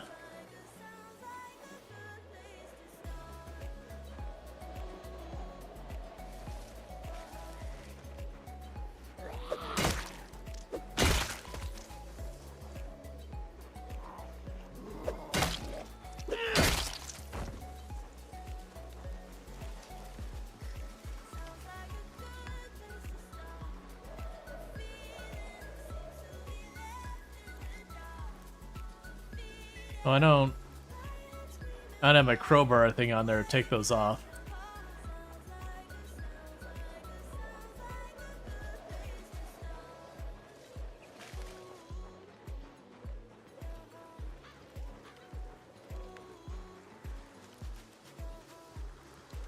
There's no window there either.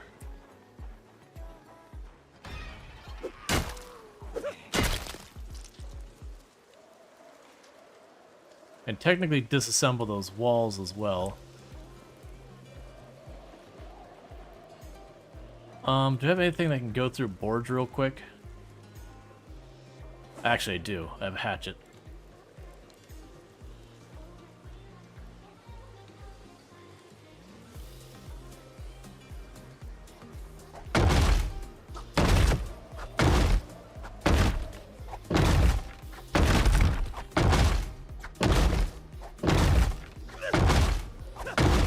Let me in. I'm a knocking. Yeah. Here's Johnny.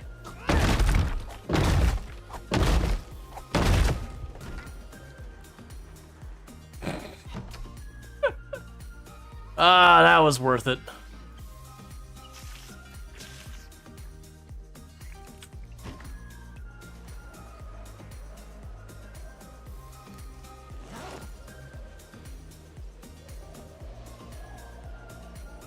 I didn't have the option because I didn't have the right tools on it. Oh, the exclamation mark clip doesn't work. You can clip it though. Yeah, no, I didn't have my claw hammer and all that to peel up the boards. That's actually what I tried to do first. And I could have walked back to my car and then dealt with it, but I'm also very lazy. I believe I've said this a couple times.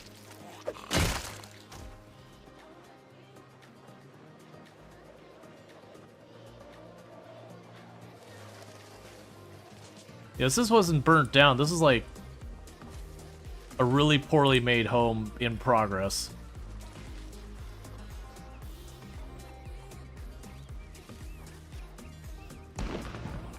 Don't do that. That is a rain barrel.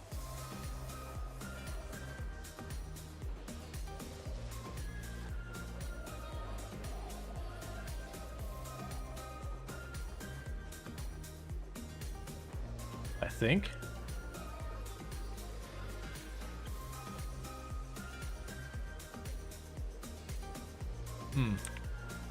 So I can't apparently pick it up.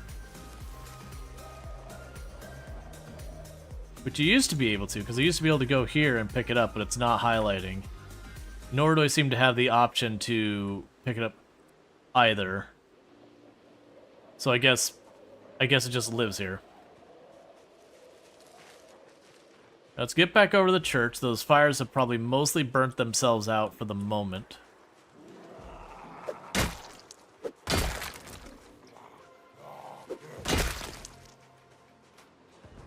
Nope, they're still going.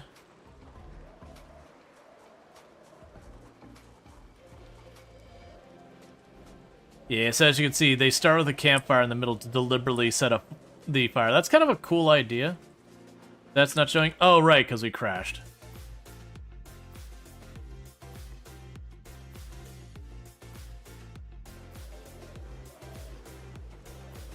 What are you? Chopping block. Okay, that's fine. Right, and objectives. Let's get those showing as well.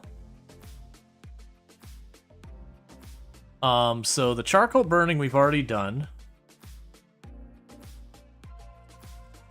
I'm just gonna leave it like that for now because I don't feel like coming up with more. So that was an interesting area.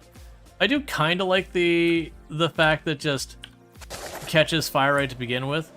I don't like that the fire gets out of control and starts burning everything, but that should be relatively contained.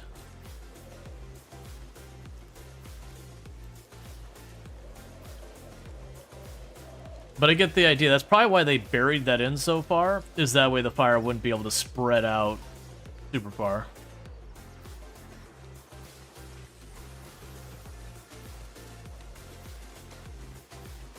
Oh, Gene here is 100% team no bitey hugs.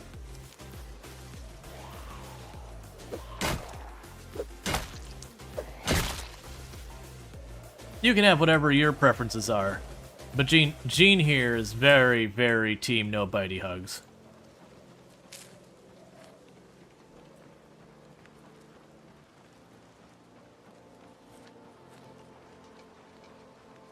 Alright, so we got those buildings sorted out.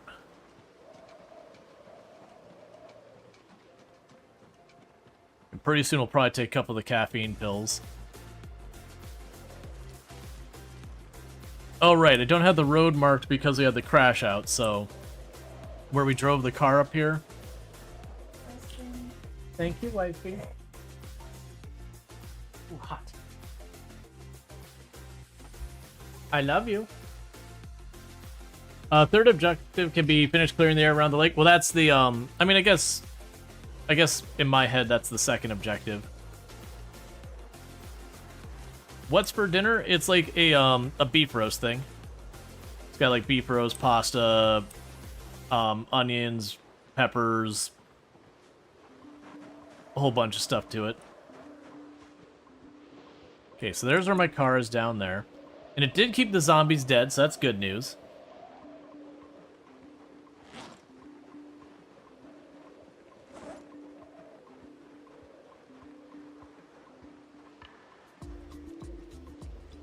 Let's go down here. I saw a zombie along here somewhere. Let's deal with that real fast.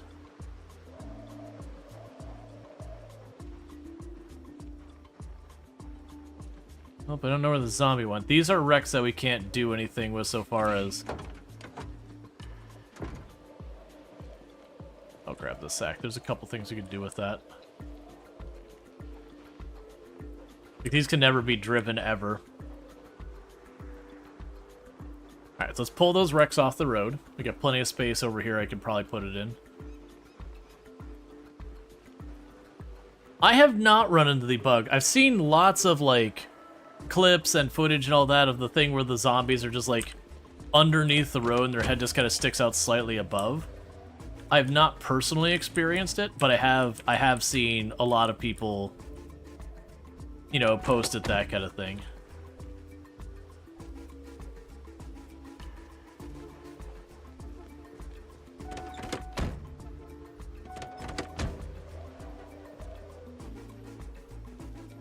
I don't know what's being weird about letting me connect to it.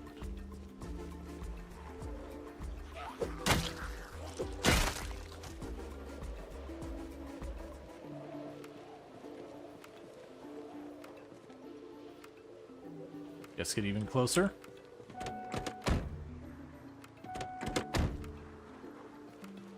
There we go.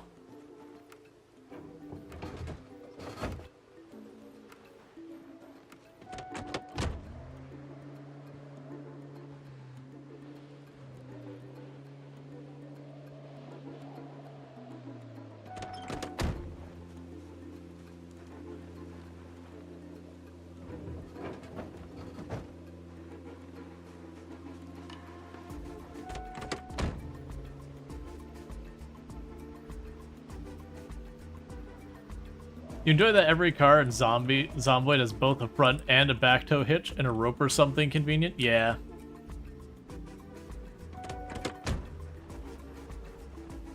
I remember when there wasn't, like, the slack on the towing, where it's like this rigid connection, so that the cars, like, would very unnaturally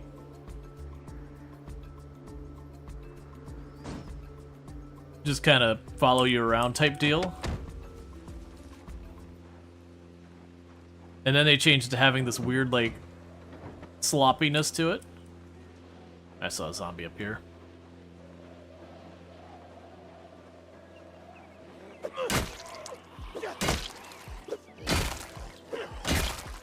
Like, I remember when they first had, like, the sloppiness to it, there's a lot of people who really didn't like that. Ooh, you are just closing in. So problem is, I believe that car is showing as, like, revving really hard, because I hopped out while it was.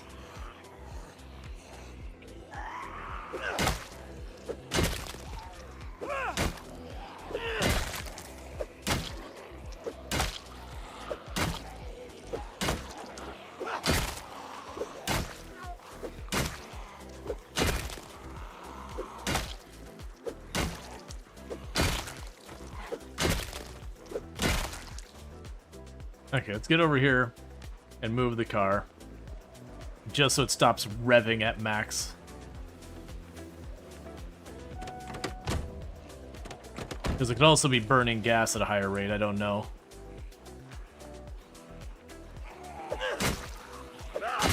I'm down for the fighting, I'm just worried about what else that might be doing to the car. Cars still have some weirdness about them you gotta watch out for. Alright.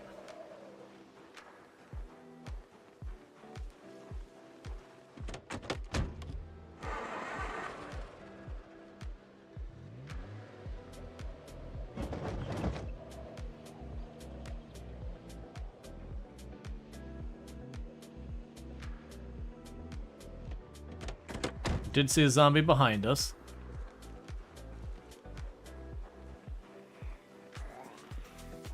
You're down to fight.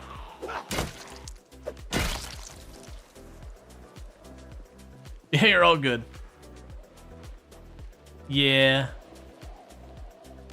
Yeah, it's really easy to forget that's like a lot of stuff has other meanings. It's also no reason to just avoid abbreviations. They'll get you every time.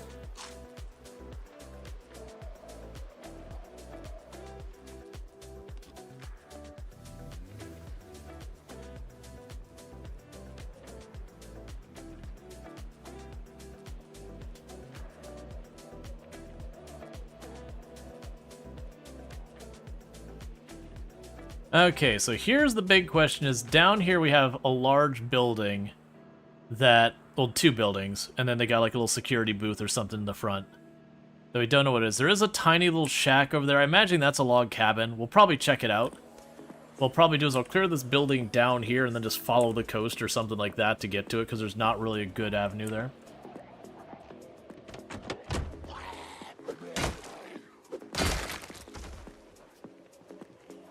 Alright.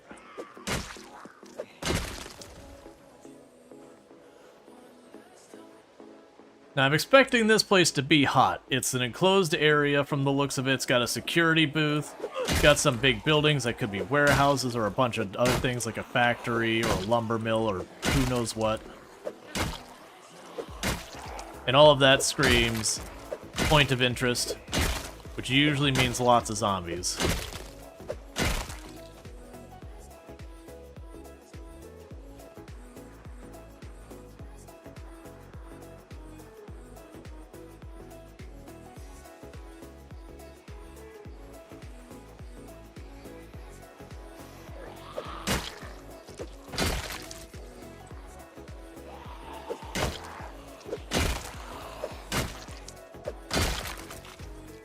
Meanwhile, we did have a crash or sleep schedules messed up, so let's go ahead and take a couple of caffeine pills.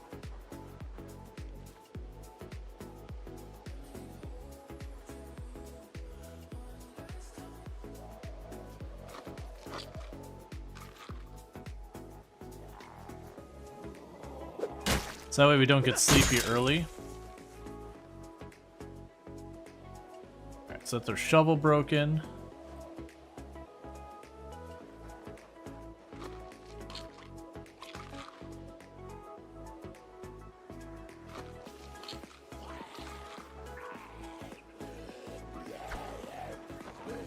That was not all smooth.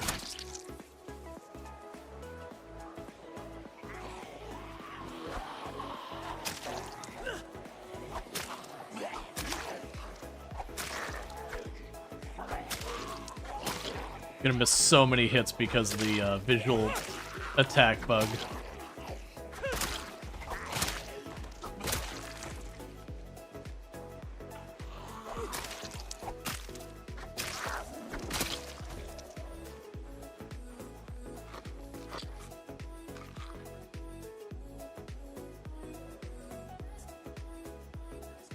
Alright.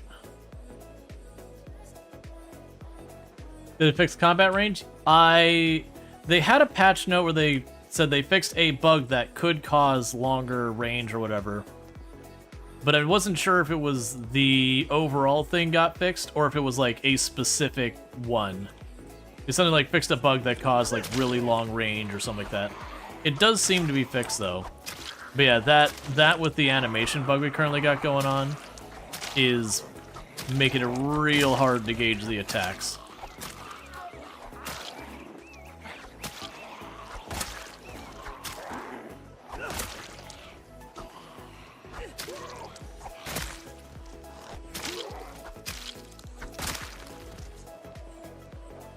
Calorie burn stuff fixed? I don't believe it was broken. I've heard multiple people say it's like, oh man, the calories burn so fast, but that was also true in Build 41. Like, Build 41, your character flat out obliterated calories by just walking. The bugs we did have in Build 42 was there's a lot of stuff that should have been much higher calories that worked, i.e. meat. Like, meat in general was, like, super lean calorie-wise in Build 42. And it got a little nudge in Build 42.2, but it's still really not in line with other stuff. Thank you for the follow. Welcome to the stream. But yeah, for those who don't know, in Build 41, you also burned calories very rapidly by just walking around and doing stuff like that. Because the idea was at the end of the day, walking around and fighting, you'd burn somewhere in the area of 2,000 plus calories.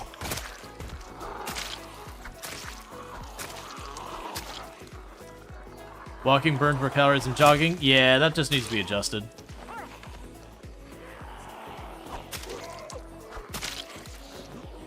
I think that, like, in real life, we look at burning calories when you're jogging or walking and everything. And it's just like, how many more calories than normal am I burning? It's just literally you breathing is burning calories.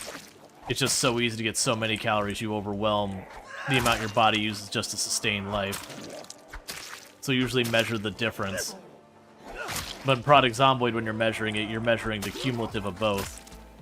Yeah, now Build 41, the calorie burn was ridiculously high on walking as well. I just don't think people noticed as much because we had so many sources of good calories that it was just easy to deal with. Versus when Build 42 dropped and we basically had our choice of butter or fish and nothing else. That kind of brought it to the forefront to watch the calories. I actually wonder if people have gone back into Build 41 and tested to see if that was the case there too. Because I honestly don't know the answer to that.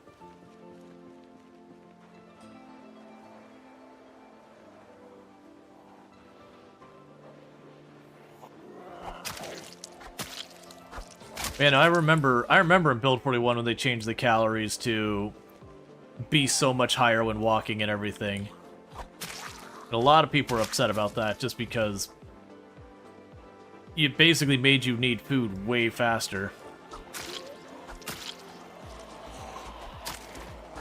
But to be fair, even with those higher calories, if you can't find any rich food, if you start as being, like, overweight, you still get to go, like, 2, almost 3 months before you actually put yourself in any danger of dying from malnutrition.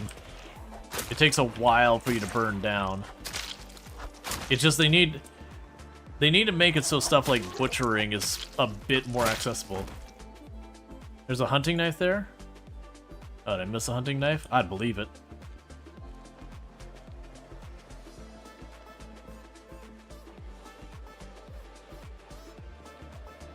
Alright, probably ahead then.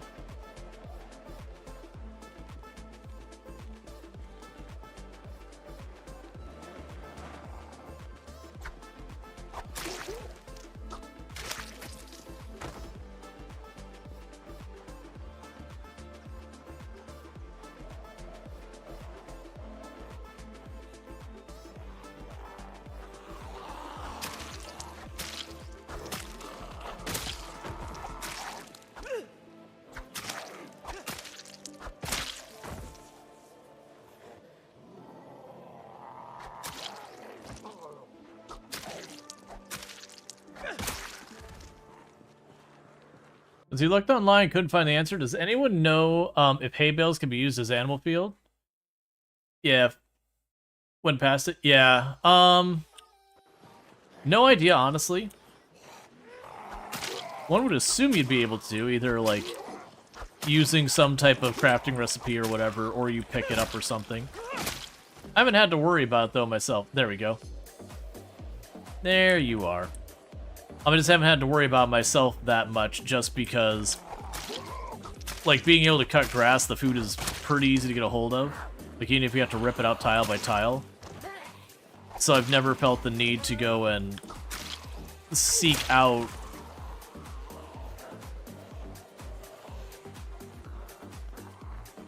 You know, like, I've never had to feel like a need to seek out food. Because you can literally just go up and, like, pick up grass and just do a bunch of tiles of that. Or if you get the scythe, you can just, like, knock down 9 tiles, do, like, 2 or 3 rounds of that and be good.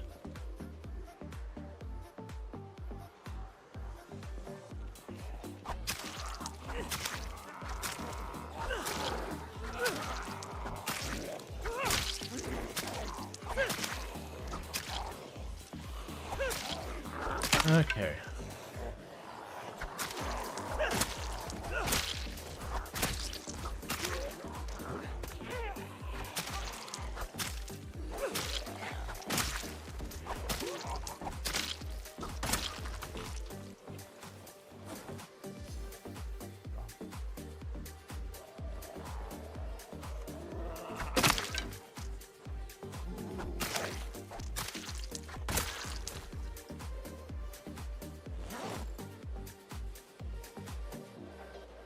Okay, so we got those ones knocked out.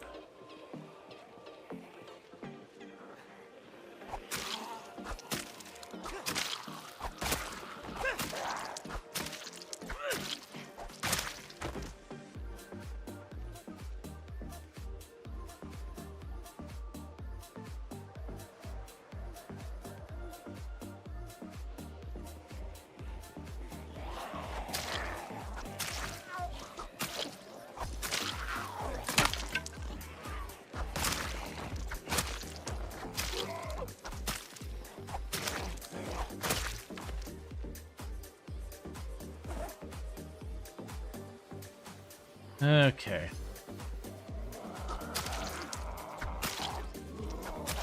It'll be fun to see once we get the metalworking, like, going properly, how much better weapons we... Oh my god, please. I must have made these out of, like, bad flint or something. Got a couple of these broke real fast on me.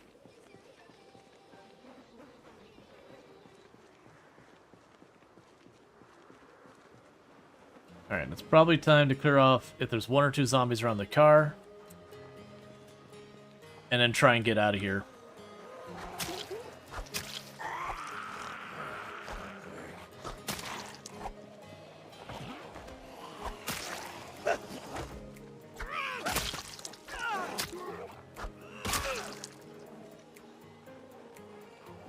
It's another whole wave that's not what I was hoping for.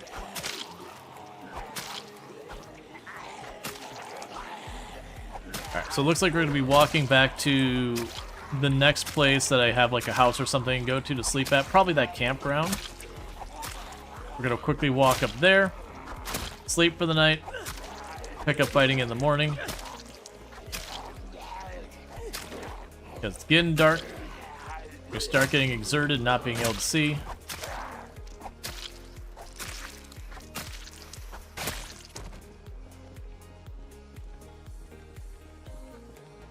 Alright. Because as the visibility gets more and more poor. Let's see, new can. What's new? So build 42.3, the big things is they fixed plumbing. Supposedly, I haven't actually got to test. Oh, that's probably clay right there. That's probably where we can dig up clay. They've fixed the plumbing. Clay is now something you can dig up, kind of like where you'd have like the flint nodules and that kind of stuff. Lots of bugs fixes, lots of that kind of stuff too.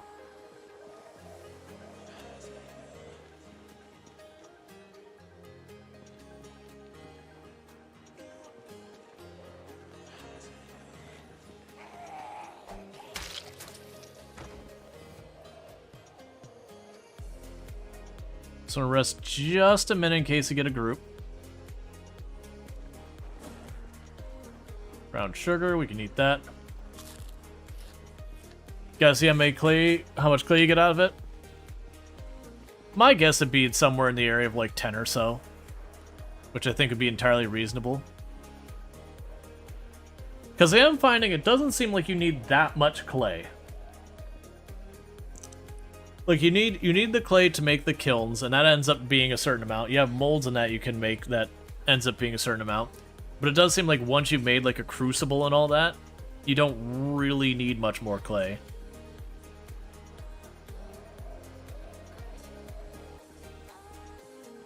I've also noticed right, exactly, Ryota. For those who don't know, generally speaking, and this is generally, it won't necessarily always be true, generally speaking, when you play Product Zomboid on like an unstable branch or anything like that, any changes that involve the map, just assume, well, and loot for that matter, just assume anywhere you've been will not get those changes. Because you've already loaded that title and it's already generated. It doesn't generate like a second time or anything like that. Alright, so we can start jogging.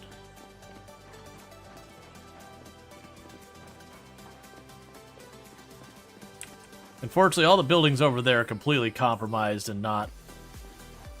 We're staying... Honestly, staying at the houses is probably better than the campground. Campground, I gotta hike up the road farther. And we'll have that awkward thing in the morning, because we are in range of when the helicopter can show up now. So I will want to, you know, just verify if the helicopter's coming or not before I start the trek down. Because the helicopter's coming, I want to go north to where we've been dealing with the helicopter. Whereas if we don't have the helicopter coming, I want to go down here and continue the push. Because I want to say, I think it's those two buildings, the big buildings down there, and that one building kind of tucked away in the trees, I think are the last buildings around the lake that we haven't explored yet. And like I said, I'll do one pass around the bottom, even though there's no buildings there. I'll just drive across looking for stuff. Just in the off chance that, you know, there's something like a trailer or a good car there. The odds of it are very low. But at least then I can be like, cool, we checked it. Or for that matter, a survivor zombie group. Get ourselves a loot pinata.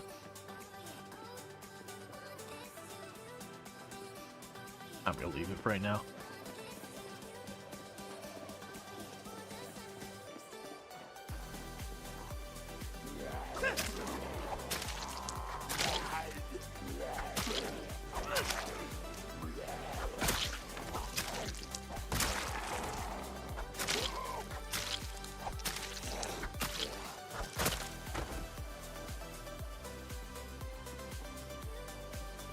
Okay, and I think this building down here was compromised, if memory serves me right. That could be wrong. This building, I know, unless it's been compromised recently, has rooms I can close myself into safely.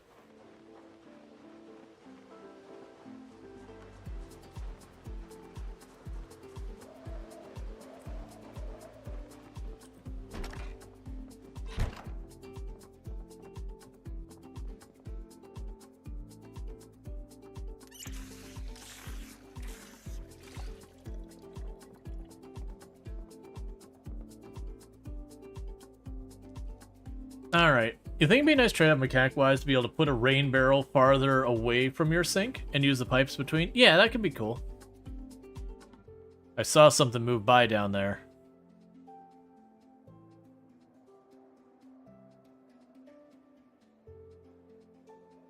But yeah, so, like, if you're on a save file or have been traveling the map really fast and you're excited about the clay changes, unless you've left yourself good places to go explore and all that, you might have kind of put yourself in a bad place in your map. That's just things you gotta be worried about with the unstable branch.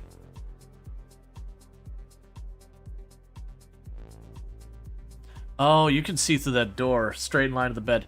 Man, that's a terrible house design.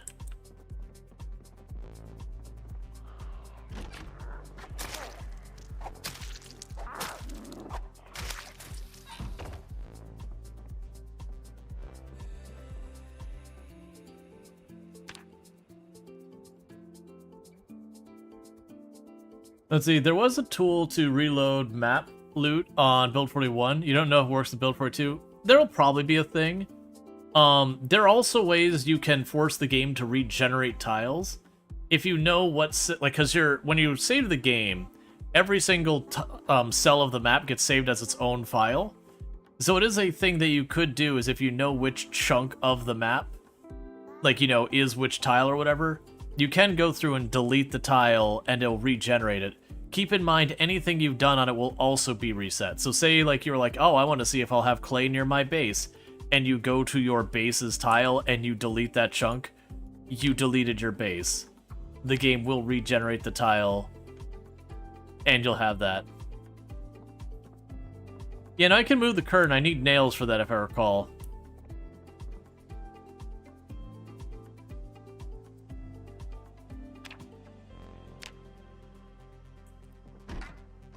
Wait, is weight bugged? Weight's bugged. I'm at 0 calories and my weight isn't going down.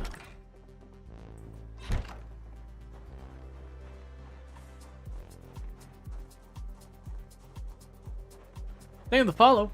Oh, it's just the curtain, no nails? Gotcha. It's been a while since I bothered doing it.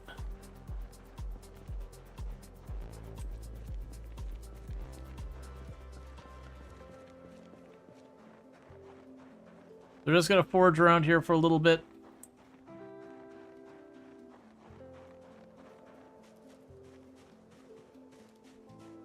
I'm hoping to find things we can eat. Berries. What car? Oh, it's gonna be one for the Rex up here.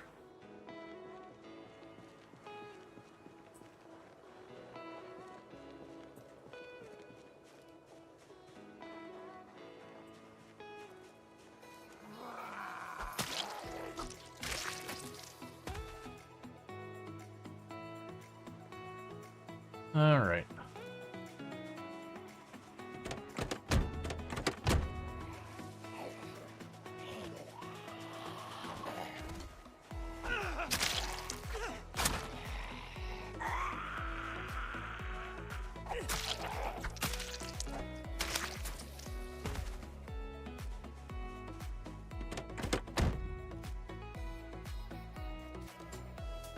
Alright, let's check. So, do I have another Mastodon key? Okay, so that's my only Mastodon key.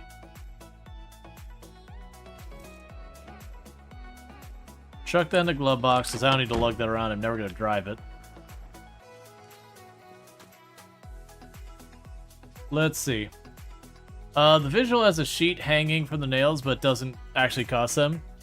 Oh, gotcha. I know putting the sheets over the windows, I thought that used, like I said, used to cost you 2 nails way back.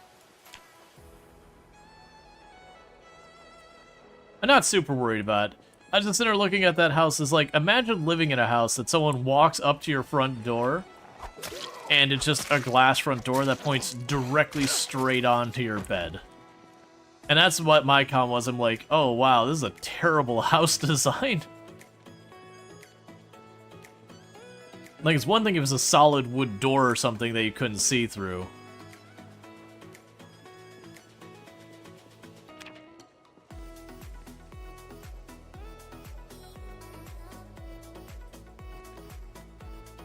Alright, Bassett, you have yourself a good night and sleep well and all that stuff.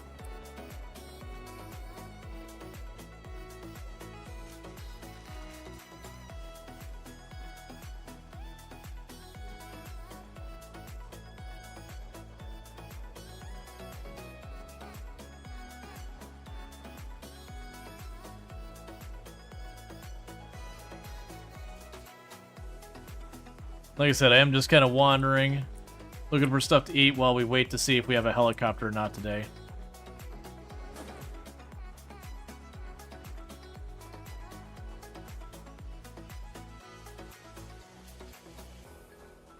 Where is my radio?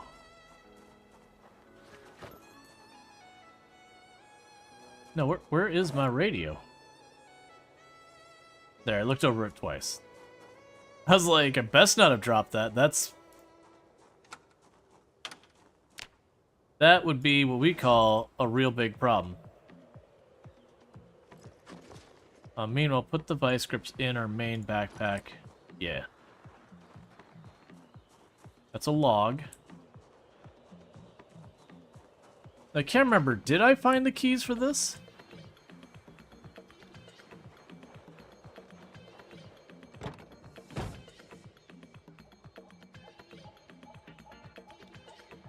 It's an empty key ring. I do not have the keys for it. We had previously already searched the house.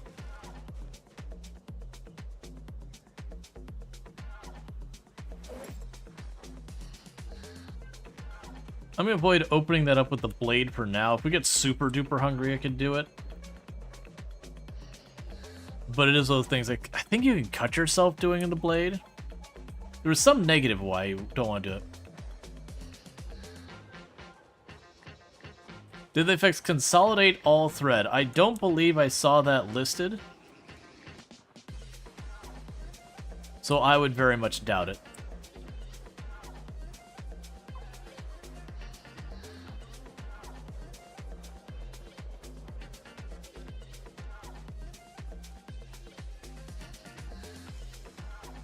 Yeah, no, consolidate all, like, it's a nice thing. I wouldn't say it's that important. I honestly haven't found enough thread to care about consolidating it.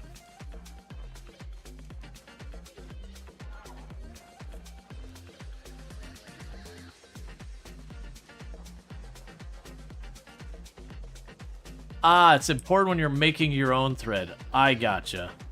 Makes sense.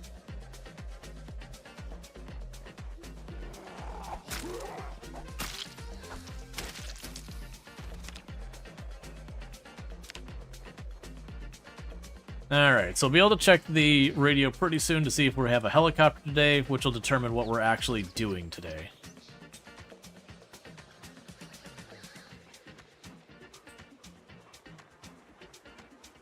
And we have... there we go. There's something I can eat.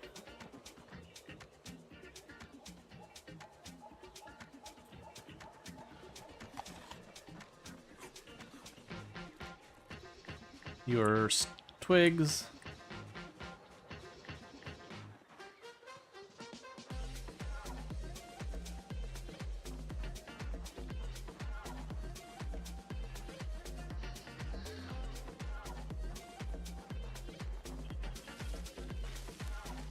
More twigs. There we go, more berries.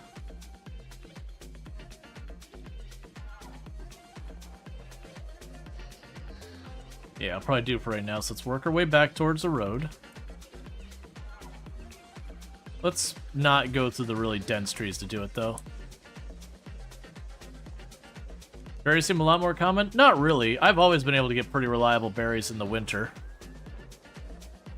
Considering, like, we've been foraging since, like, 5 a.m., we only got, like, 2 or 3 stacks. Yeah, no, foraging has always been pretty generous. The only times it's not is, like, when you crank down the abundancy, but even if you lower the abundancy to anything, like, above not at all kind of thing. Is that Kate's picture? Heck yeah, we got Kate's picture.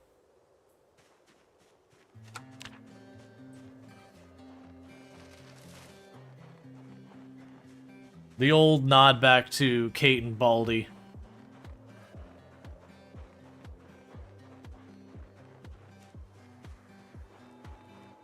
Not a fan of double-click auto pickup? Not really. There's actually a lot of the double-click interactions I would disable if I had the choice.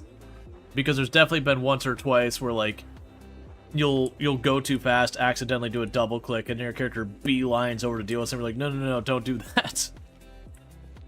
Alright, so am I going north to deal with the helicopter, or south to try and clear a building? That's the question. South it is.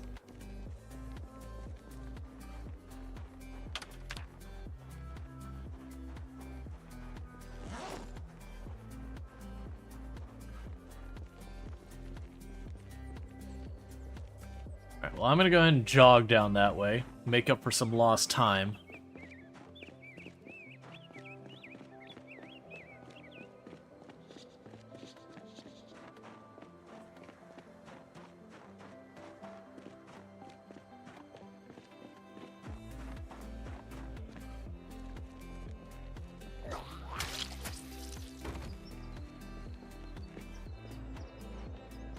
Okay.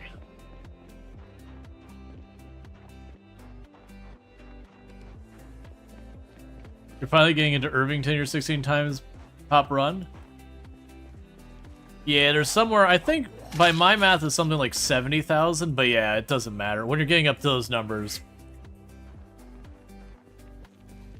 Yes, I did get the Forged Furnace. We've melted down a bunch of stuff into the iron blocks. I haven't made anything with the iron blocks. I've got basically what I need to make some knives and all that.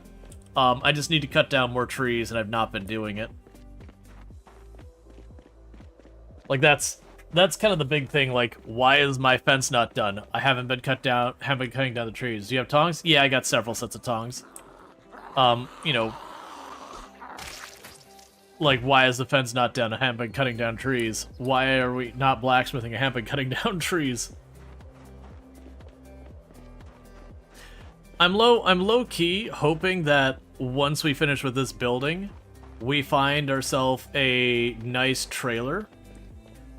Just for the purposes of, I'm planning on going after the military base, or going right to the hardest place in the map, in my opinion.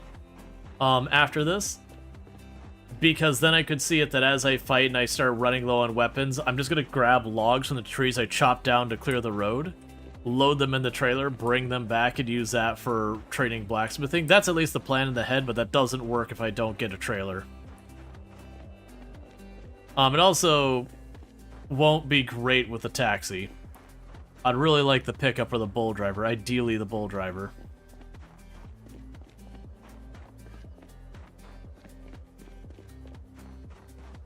Alright.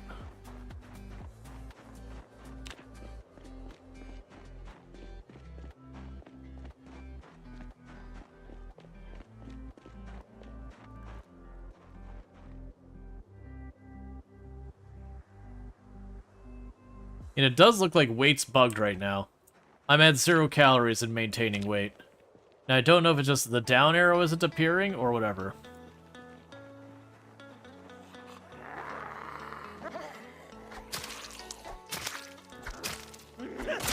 I do also know in build 42.3 they did fix more recipes not unlocking correctly when you get like more levels. I don't know if that's one of them. But they have been going through with a lot of the recipes that have a skill requirement and making it available.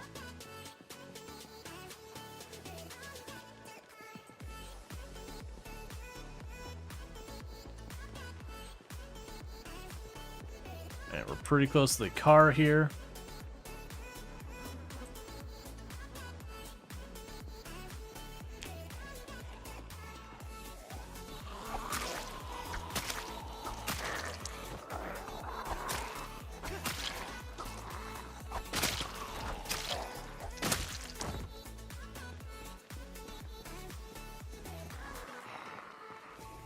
Can you tell if the plumbing involves clay pipes? I don't believe so. I haven't had a chance to do plumbing, though. I don't have the carpentry for it. Like, to have something to plumb.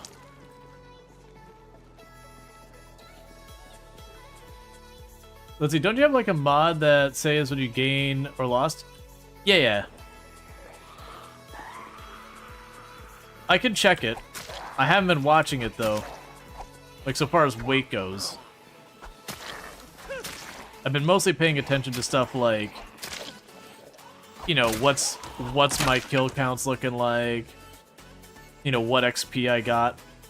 The weight's been a thing I've been mostly ignoring.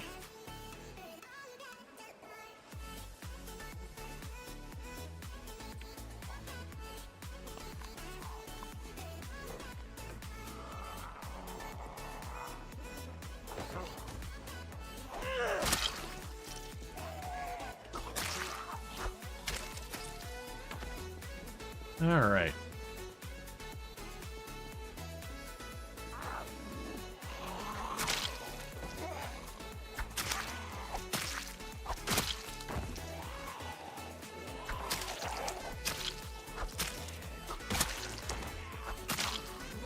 Now, for those who don't know, if I'm not mistaken, the new military checkpoint has a similar population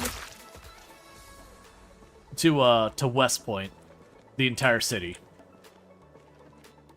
All jammed in that one little cell.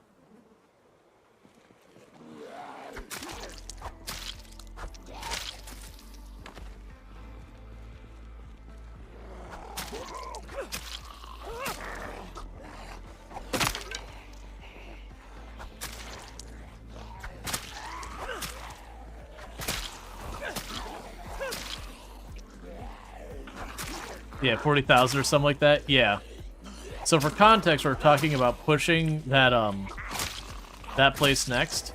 It's in the middle of nowhere woods where it's going to be all overgrown, and it will have a population that is about 3 times what we've killed so far this entire run.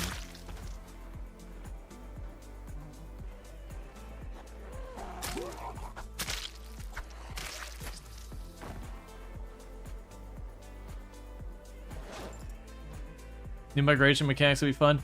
Yeah, my suspicion is we'll probably be able to get almost up to the building right at the beginning of it. Like, just about stroll into the area. We will spawn in the zombies once we get close enough. And from there, that'll be, like, the last time we see the building for, like, in-game 6 months or something like that.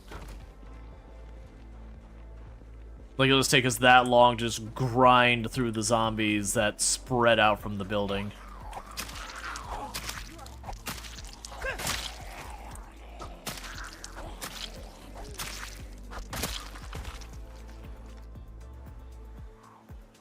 The only way I can see it being otherwise is if I could find a place along the side that I can get to where they can't really reach me kind of thing that I could base from. I could see being able to just deal with it. The big problem is realistically we're going to be just like tucked in the woods. I am going to take the very, very slow approach of chopping down trees and all that. Hey, how to be quiet. Thank you so much for the raid. Let's see. Taken down by a wrong turn and a conifer. Killed 12,142 zombies. I'm assuming you bumped a tree and things went downhill from there, which is a bummer because I do know you got to the point that you were able to do your blacksmithing, your swords, and all that. But for those that don't know how to be quiet, absolutely fantastic content creator, someone I highly, highly, highly recommend checking out. Also been playing a bunch of Product Zomboid and all that good stuff. Let's see. The tree grew a zombie and lacerated your neck. Yeah. We have a tree emote in the channel just for crap like that. We have an evil tree emote because trees are the real enemy, and they're in league with the zombies. So sorry to hear that your run committed die. But again, thank you so much for that raid. Definitely go check out How to Be Quiet. A lot of fun there. Lots of really good content all there. He went to the racetrack. Oh. Yeah, trees are so evil. Oh, and when it's off cooldown, can we get another shout out for Curly as well? Because Curly's another fantastic content creator, who's been playing stuff like Product Zomboid and a bunch of other games. I'm not I've lost track if you got through your Mass Effect playthrough. I imagine probably by now you have. But yeah, so definitely good times over there with both of them. They're both wonderful content creators I can highly, highly, highly recommend. Bulls greater than trees versus greater than zombies. I haven't run into a problem with bulls yet because I don't let them get stressed out. But yeah, Stressed out bulls mean business. The trees will always get you, yeah. You do a rain fade. Must feed, must walk the doggo face. Oh, absolutely no problem. You go take care of yourself, Notsa. Mass Effect 1, yes, you're holding off on Mass Effect 2 for a while. Gotcha. Fair enough. Fair enough. Mass Effect was a really good game. It's also one of those games you go back to and they're like, this is really good, and you get to like the little driving the tank, you're like, it's not as good as I remember that being. Really good game though. Very much enjoyed the Mass Effect series. Never got to doing the last one because it was, I think, wasn't that one of the ones that went Epic exclusive, or it did something that I was like, I'm just not gonna bother till it. Oh no, what? It went onto its own store. I don't remember what store it went onto. It doesn't matter. But yeah, so check out Curly, another fantastic content creator. Absolutely wonderful. Plays a whole range. Yeah, Origin. That's right. That's right. It was on Origin on its own, and I was like, no, I'm not doing it right now. But definitely recommend checking them both out. They're both fantastic. Let's see. Went looking for a light bar. Got into a dead end, spent an hour or two wandering the looted race car area, tried to do a fire, but Molotovs failed. Then the tree. Yeah. Things do tend to spiral. Yeah, no, it was definitely Mass Effect 3, they moved to Origin, so I played 1 and 2 on Steam, and then Mass Effect 3 was Origin only, and like moving your save stuff forward to like continue with your stuff was a giant headache from everything I saw, and I was like, nah, man, I'm just gonna do something else. It's like, I like this series, but I am that not into getting Origin. That's not a thing anymore. It's they brought everything over. That Speedway is mad busy even on POC settings. Yeah, no, the Speedway is really rough. So I should probably welcome everyone. So I'm Rual, Storge, do play a variety of games here on Twitch. I'm most known for my exploits in Project Zomboid, where I used to hold a world record for the highest kill count run ever streamed, 135,121 zombies on one character in one life. I had no mods to change itemization or vehicles, and I was playing on sweaty tryhard settings. That said, you'll notice there's a past tense on that record. That record has been beaten. But I am a variety streamer. I do play a whole variety of games. We've been playing a little bit of The Long Dark recently. We played Foundation recently. Done lots of like Kenshi and RimWorld and a whole lot of other stuff. Farm Sim. Good times. What still blows your mind is that the Speedway is about the size of Phallus Lake. I did not do the comparison. But what we're doing right now is we are on 16 times population, so the maximum population the game supports out of the box. We are on build 42.3, the internal test build. So it is one version ahead of the unstable build. So you are going to notice some bugs, some that are very weird, that are not in the unstable build, which is why it's not out yet. So you'll notice when I'm moving, I won't really stab the zombies, so I will sternly look at them, and then they will fall over. Because there's an animation bug in the internal test build. Among other things, the big changes we've got in this build right now is plumbing is supposed to be working now, and you can now dig for clay. There's also a ton of bug fixes and balance changes and all that, but those are two outliers. That, and we apparently can like telekinetic blast zombies at point blank range when we're moving. Yeah. We're just really staring at them sternly until they can't stand it anymore. In this run, I have gone to the giant lake way to the south, and we have made the main resort building as my base. We have been slowly fixing it up and making it not what it looks like after literally 8,000 zombies and me fought over it, because there's like 2 windows left on the bottom floors, and that's it. Out of probably 100. But you'll find this character also started with no stats whatsoever.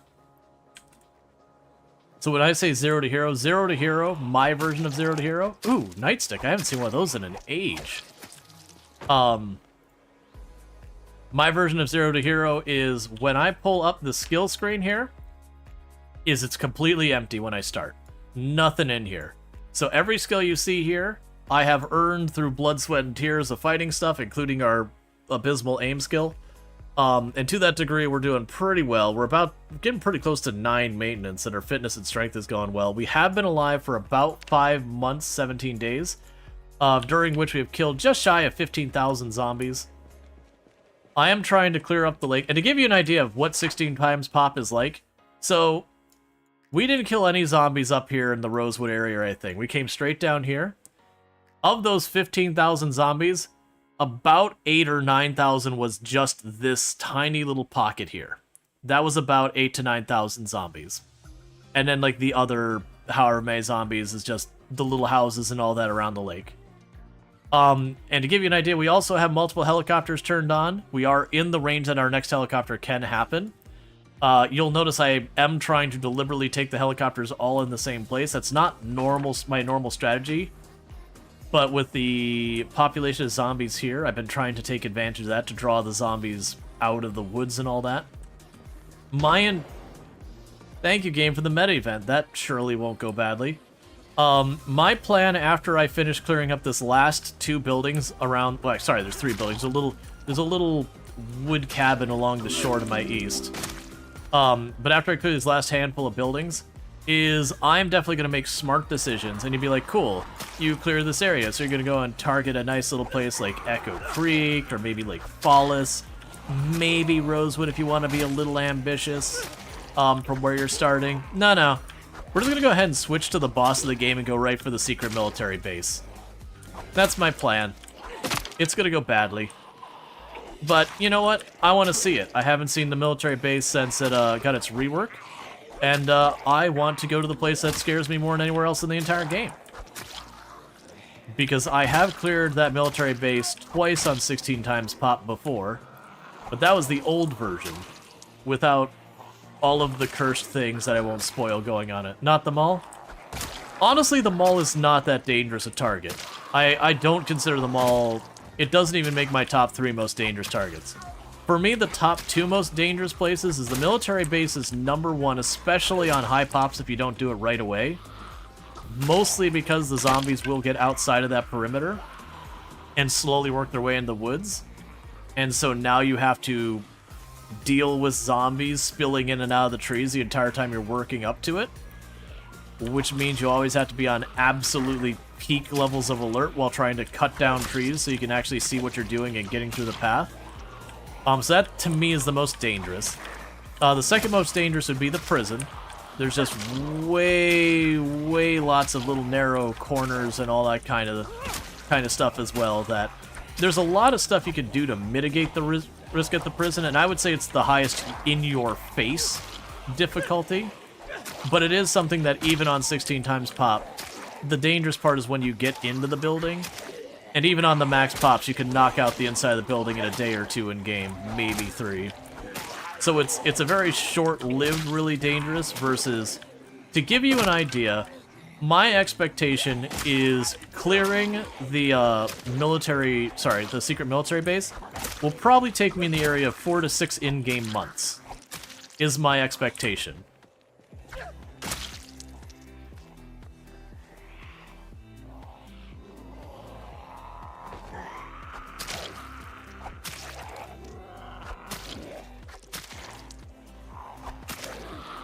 Okay.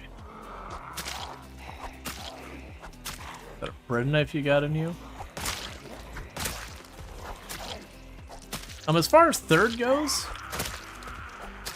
I mean, can we just call Louisville 3rd? Just the whole place? I mean, it's got lots of landmarks in it, like the hospital and the police department, all that are dangerous. But I wouldn't say any of them are particularly more or less dangerous overall. It's just thick with zombies the whole way through. Oh my god, please.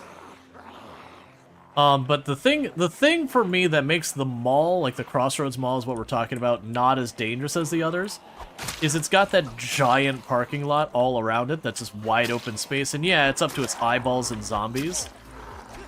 But fighting zombies out in the open, once you get, you know, a good flow for combat, like these zombies to me, yes, I can make a mistake and die. That's always true. But the opportunity for mistakes is fairly low. It's just fat fingering a key kind of thing.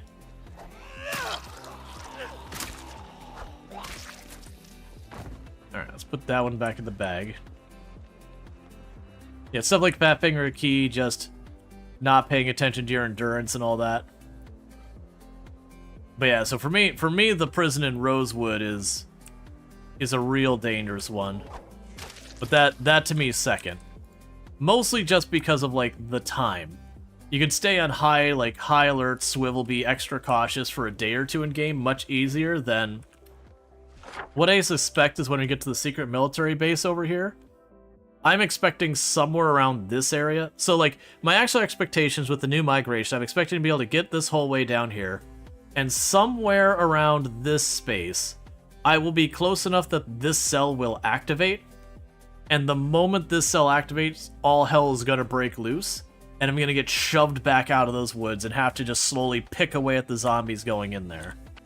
All while being on a narrow road with trees all around it. It is a thing that was sort of amusing in a not so great way that myself and another content creator were discussing with each other like what was the most dangerous place on the map. And I said that the military base road is the most dangerous place in the map.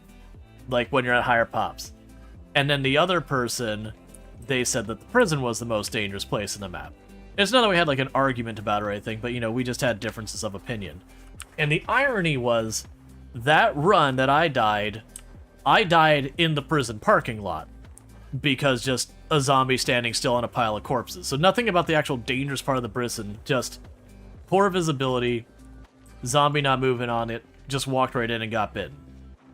They, on the other hand, did the thing where they went to chop a tree, smacked the tree once or twice, a zombie just stepped through and then bit him.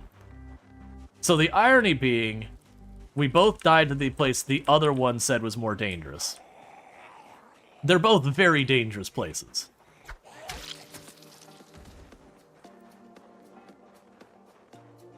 Thought I heard a second one down there. The trees do burn? I don't do burns. I generally don't do burns, and I don't use my vehicles as weapons. I don't judge anyone who does. They are things you can do.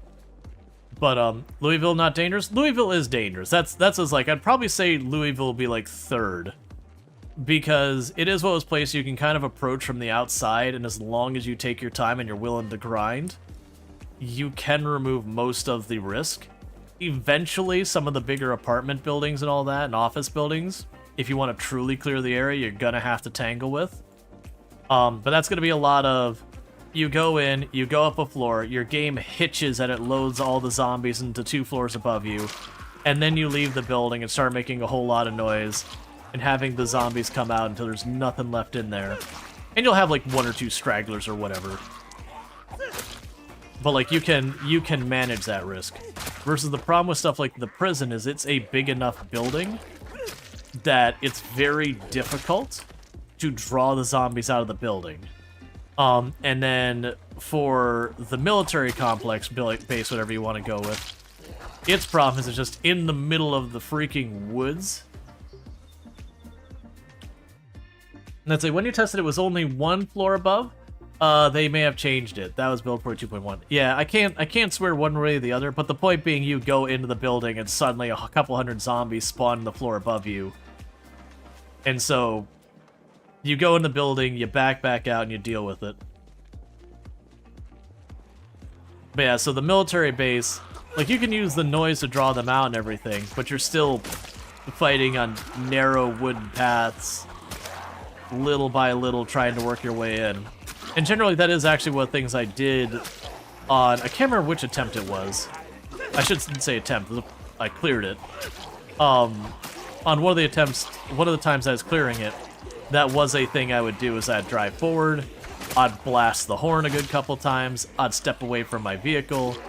Once the zombies started rolling in, I'd start fighting them. And I'd do so until I didn't have zombies there, and then I'd blast my horn. And I'd keep repeating that process until I didn't have much in the way of zombies showing up. But the issue is it takes so long to get through that I have the helicopter set to show up roughly can show up every 10 days, but ends up in practice being between 12 and 14 most of the time. And so what would happen is I would be out there, the helicopter would show up, and then it would just basically make me start over, like, where I was at on the push-in, because it would draw more zombies out of the base. And so I'd kind of have to repeat the process, which made it really hard to gauge, like, okay, here's where I should stop and blast the horn.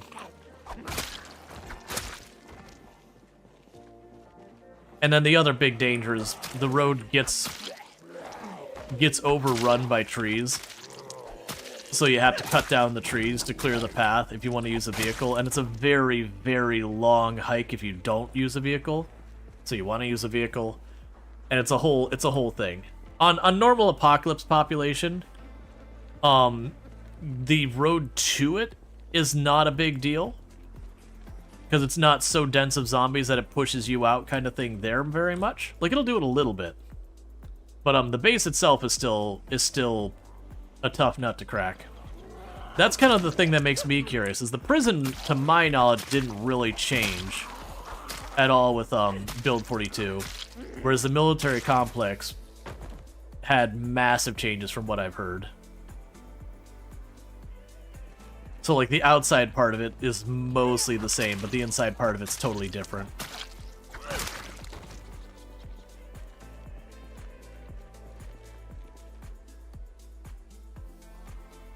Alright.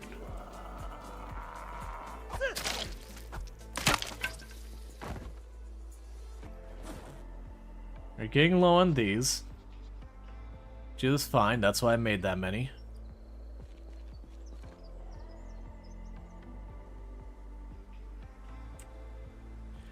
Let's see, any particular candidates in your mind for places where the actual danger is the most different from how it kind of looks at first glance?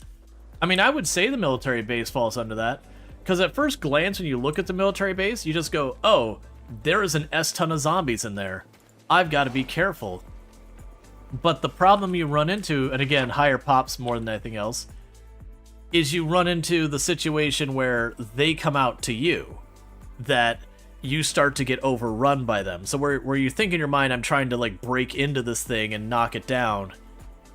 Yes, on lower populations, yes. But the moment you get to higher populations, or if you spend too long back here, where they start getting out of the compound, now it's effectively zombies in the forest you're dealing with. Which is not at first glance what you would expect from it. As far as the asylum, isn't the asylum in Louisville? Or are you talking modded asylum? I don't remember where the asylum is on the map. Yeah, because I mean, if we look at dangerous places, you've got there. That's the military base we already talked about. You got the prison. That we've already talked about. That one, like, it's pretty straightforward. You look in there and go, oh, that's a bunch of corners you can't see around. You've got the Crossroads Mall up here. That one's pretty straightforward. It's just, yes, zombies. Louisville is dangerous, again, for the same reasons of lots of zombies, lots of territory. But that one I'd say is a straightforward danger. Oh, the asylum must be new then. Gotcha, I haven't been to the asylum yet. Yeah, I haven't been to the asylum yet, so I don't have an answer for you on that one. I'm assuming that place is super duper hot. Well, I mean, here's Riverside. There's that one. Or maybe over here. Let's see, how about in the opposite direction? Places that look really intimidating, but actually aren't that bad if you know what you're doing. Well, yeah, that's... Hey, Allison! Thanks so much for the raid. That's what I'd actually say is the mall. I would say the mall fits a thing where it looks way more dangerous than it really is. If you know what you're doing, you can just approach and slowly grind the zombies out in the parking lot and have very little inside. Let's see, the small village is like abandoned, but there's tons of zombies. Yeah, for those who don't know, Allison Adventures, an absolutely fantastic content creator, also plays a lot of Product Zomboid, someone to definitely check out. Doesn't exclusively play Product Zomboid. Has played some other games like Valheim and whatnot. But yeah, definitely someone we're checking out. So places that look really tame, but are super duper awful. You visited your home, it crashed you twice. Yeah, it's rough. March Ridge, I feel like, is one of those places that people underestimate unless you're in the know. That you look at, it's like, you know,